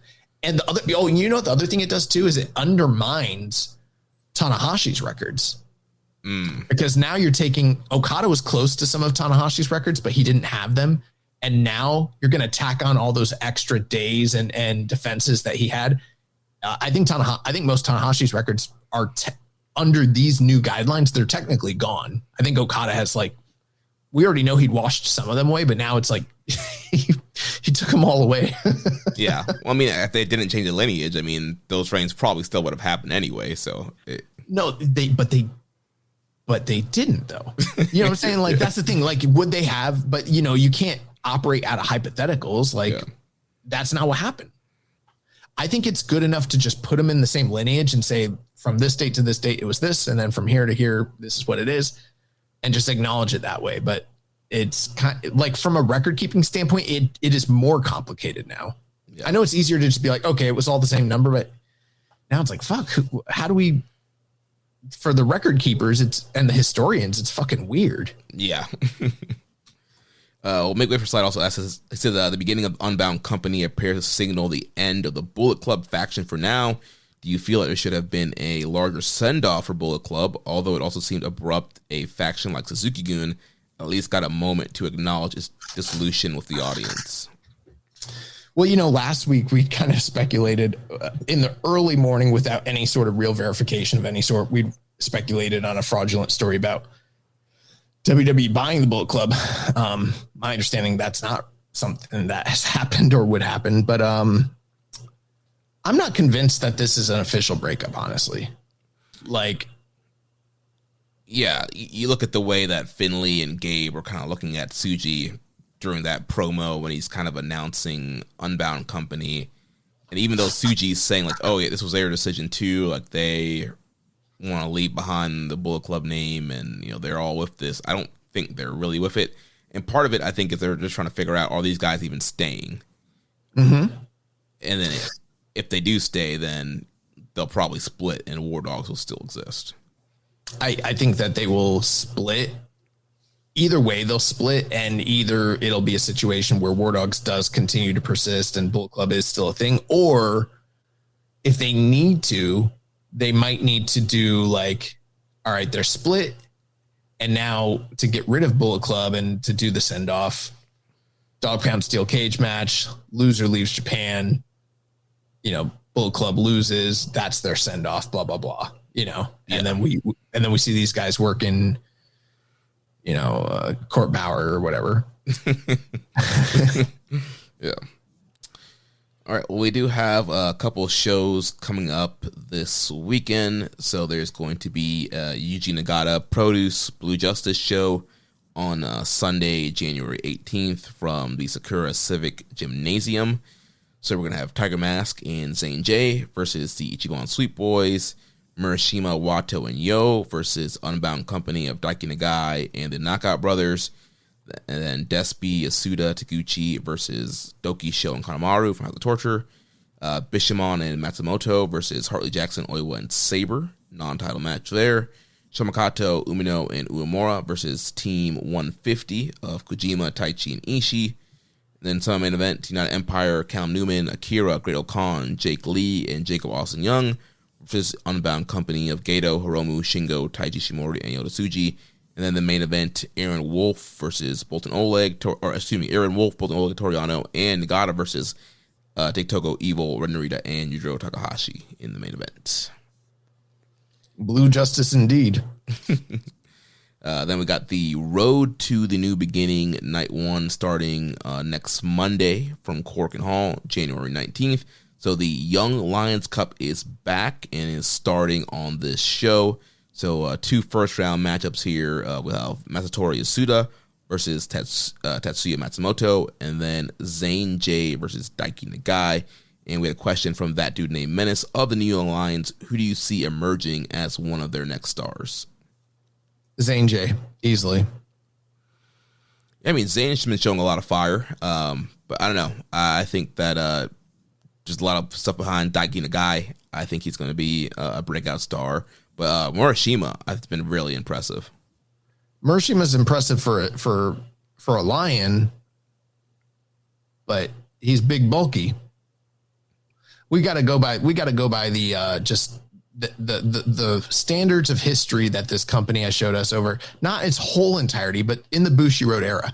How many bulky, big, burly lions have come back and been pushed as big stars? Not many. I mean, you might be able to point to Evil, and that took quite a while, and then Yuto Ice is the exception. But I don't see Yuto Ice in Murashima. Maybe it's always hard to predict these things. We've talked about Daiki Nagai a million times. I do think he's going to be a star, but he will be a junior star. But I think sometimes when people say star, they mean like who's going to be pushed at the very top of the card. It's not going to be Daiki Nagai unless something drastically changes with the, with the traditions of the company. The only guy I see right now that has the body, the look, and the skill and aptitude is Zane J. I don't think Shomakato or Yasuda, I don't think that they're pretty enough. And I don't think they're built enough. Maybe if they really worked on things heavily, but this is an aesthetic company. And I don't see it from them right now. And I think Matsumoto, correct me if I'm wrong, I think he's still kind of looking more on the juniorish side. Yeah, as of right now, he still looks he would be a junior. I mean, he's already like ripped to shreds. He is ripped to shreds. He's a little bit shorter, though. He's got a great personality, too. Like, he emotes, but the only guy that I can see, and of course, Zane J is not domestic, so there will always be that going against him. But if I had to put my money on any of these guys getting to like a top level in the company, I would pick Zane J right now, personally. So also on this card, we got Aaron Wolf, Desperado, Master Wato, Toriano, and Yo versus Tiktogo, Doki, Evil, Narita, and Yujiro. Then United Empire, Newman, Akira, Okan, Jake Lee, Jacob Austin Young versus Unbound Company, Geto, Hiromu, Shingo, Taiji, Ishimori, and Yoda Tsuji. Then we'll have two preview matches for the junior tag title match, Sho versus Kosei Vegeta, Yoshinobu Kanemaru versus Robbie Eagles. And then semi-main event, Never Openweight 6-man tag team title match, Harley Jackson, Oiwa, and Zack Sabre Jr. will defend against Bishamon and Bolton Oleg. And we had a question from Fauci. Goto in the running for 2025 MVP. Not much going on for him right now, though. What kind of year do you think 2026 is going to be for him? Back at tag teaming, viable heavyweight title contender on some big show, dark horse to win the New Japan Cup? It doesn't feel as of right now that he's being positioned to be in one of those big spots, but that doesn't mean that couldn't come to fruition. I think he's a guy that you can break glass in case of emergency and put him right back at the top at any given moment. But today, right now, it feels like he's just a Bishamon guy. Yeah, I think he's going to be like a credible threat challenger, because it does seem like they're trying to move on to more of the young guys now. So, he had his run last year, but that run did help build his credibility, and now people believe again, like, okay, if Goto's in there, Goto could win. And so you've created a credible challenger for guys in the future. I personally think that he should be a credible, what's it called? Like generational gatekeeper. I think he's a guy that should be defeating the young guy. He should be working with young guys, defeating them, and then eventually putting one of them over. Especially the fact that like the guys that they have pushed at the top over the past few years, post Okada and Naito, were Sonata, Will, and Goto. And Sonata's gone and a failure. in not on a personal level, but in terms of like from a promotional standpoint, like it didn't work out. So who do you have left to get to work with these young guys moving forward? I know that they just got Tsuji to the top, and that's great, but if Tsuji's going to have to drop that title. He's going to need new mountains to climb, and the other young guys are going to need other people to overcome than just, it can't just be Tsuji on day one. It doesn't work that way. Yeah. I think they do got to get Goto back in the mix. They're going to need to, because they don't have a Tanahashi, they don't have a Naito, and they don't have an Okada.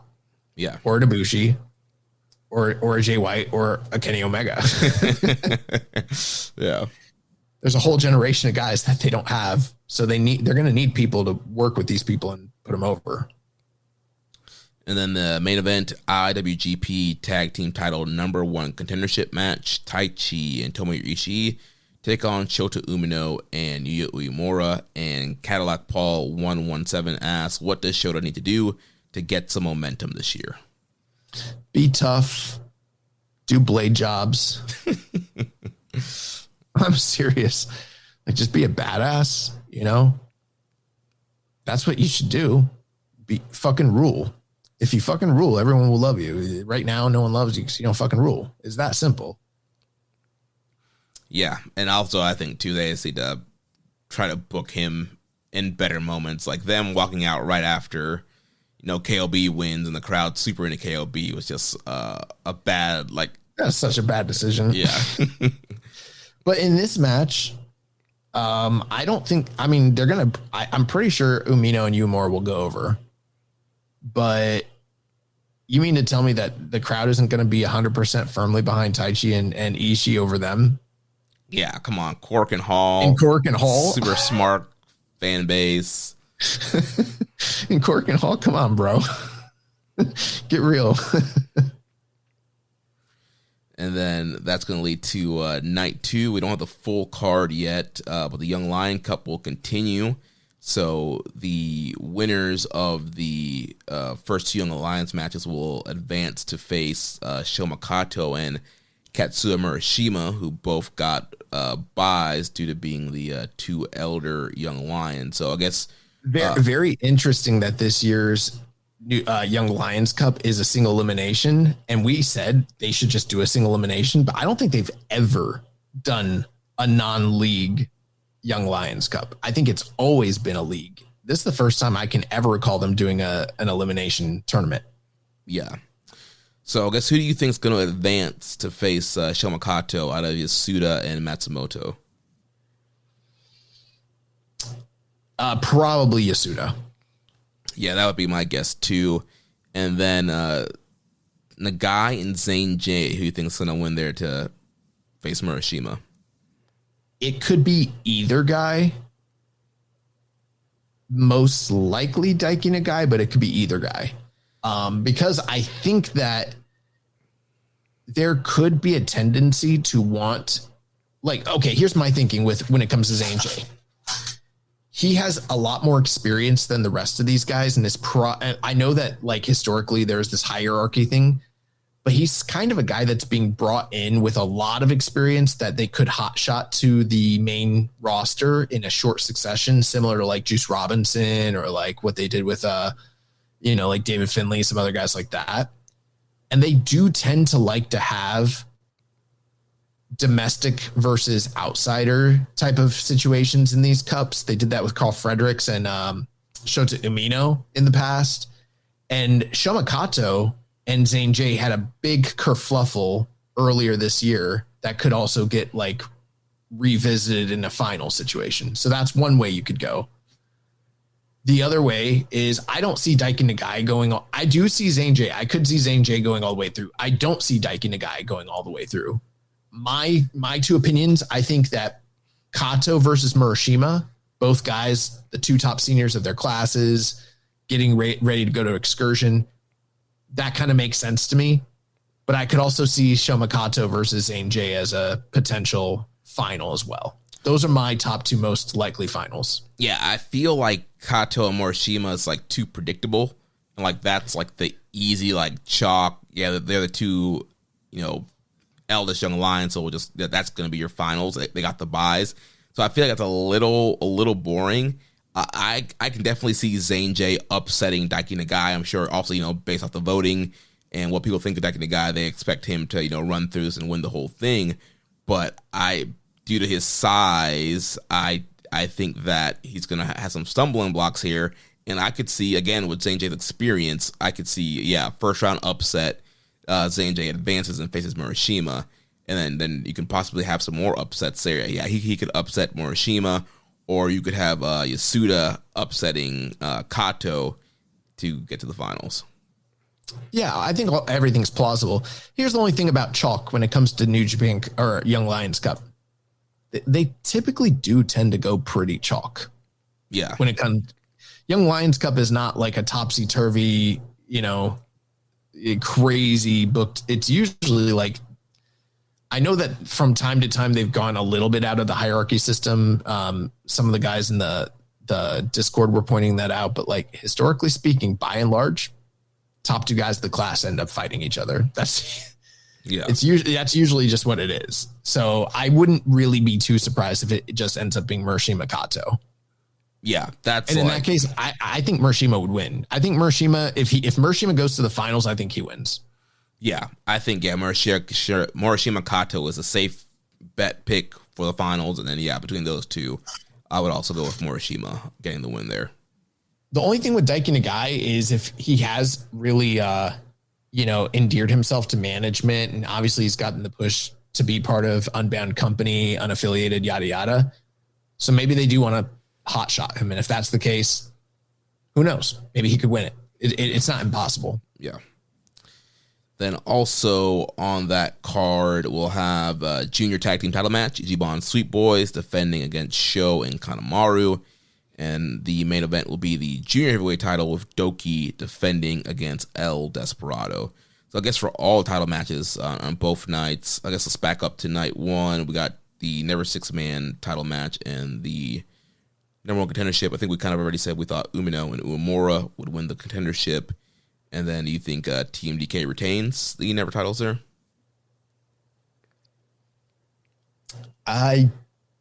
Maybe. It's the Never titles. It really doesn't matter. Yeah, I'm wondering if, I can see them drop it. If that was a feel-good moment for Hartley Jackson.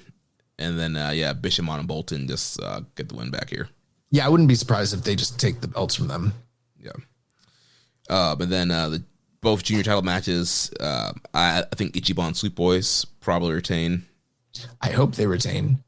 Again, I do not love the idea that all of these junior title matches are just relegated to Road to shows. Yeah. Not a fan. Then Doki and Despy. I'm kind of torn because I don't want heel Doki to have the title, but I also don't want Desperado to have a title again. I'm okay with Doki retaining if they go out and they ball. Yeah. If they don't, and Doki just stinks up the joint and is not what he used to be and still retains, then I'm going to be like, what the fuck are we doing? But I don't, Desperado does not need this belt. Yeah. Again, kind of head scratching, like one of the few head scratching moments from Tokyo Dome. And so, why did we get Despy set up for this? Like, why? I guess also we got Ichiban Sweet Boys, but I don't know. I feel like Vegeta would have been better in this spot and then, possibly having him win the title here. And so that's the Road to New Beginning of Night 2. That's Tuesday, January 20th. And then we have two matches set for the New Beginning in Osaka, which will be Wednesday, February 11th from Edion Arena, Osaka. So Aaron Wolf will defend the Never title against Ren Narita. And then the Knockout Brothers will defend against the winners of the 119 Corkin main event. Couple news items we'll get out of here. Effective January 6th, Sonata is on an indefinite leave of absence from competition. No return date is determined at this time. However, he was on the New Japan Cup posters, and some notable names like Gabe Kidd and Dave Finlay were not on there. Very interesting. Yota, but I'm sure a lot of that artwork was pre-approved a while back. Yota Tsuji announced for New Beginning in New Jersey. Also, ELP will defend the NJPW World title against World Television title against Konosuke Takeshita. And then El Desperado and Jun Kasai have been announced as participants in the Death Vegas Invitational, which will be taking place in Vegas on WrestleMania weekend. Also, Stardom announced that they'll be having a Dream Queendom US show on that same weekend. So some big stuff for for Bushiroad. We got a lot of questions, but honestly, it's late. Yeah. I know that we pushed him back a week, but next week is going to be pretty light, I'm thinking. So, and also next week I'm not going to be here, so you're going to find somebody to host with you next week. Why are you pulling to me right now and letting me know right now? Production meeting on the air. Yeah, I got a work trip that I fly out Monday. So, well, we will get it worked out, but that's going to do it. Yep, that is going to wrap things up for us here this week. So remember, if you want to watch our show live or listen without ads, sign up at patreon.com/KI Strongstyle. You can also make a donation by visiting socialsuplex.com/donate and click on the donate button under the Keepin Strong Style logo. And make sure you connect with us on social media on X and Blue Sky. Follow us at KI Strong Style, at Socialsuplex, at Jeremy L. Donovan, at YB_Josh and Liger. On Facebook, follow us at facebook.com/Socialsuplex and the Wrestling Squared Circle Facebook group. On Reddit, I'm the Pro Black Guy and John's Keepin Strong Style. On YouTube, we are at Social Suplex. Join our Social Suplex Discord server to interact with us and other wrestling fans. You can email me, Jeremy at socialsuplex.com, and check all those shows that we have here on the Social Suplex Podcast Network, One Nation Radio with Fridge and James Boyd, All Things Elite with Floyd and Austin, Imps, AEW Adventure, Wrestling Art with Chris Slings, Tunnel Talk with Allie and Leah, and the Trish and Sarah Wrestling Podcast. Don't forget to subscribe and leave a rating and review, and we will catch you next week on Keeping It Strong Style, the ace of podcasts. It's your bum. Thank you for listening to Keepin' It Strong Style. We'll see you next time.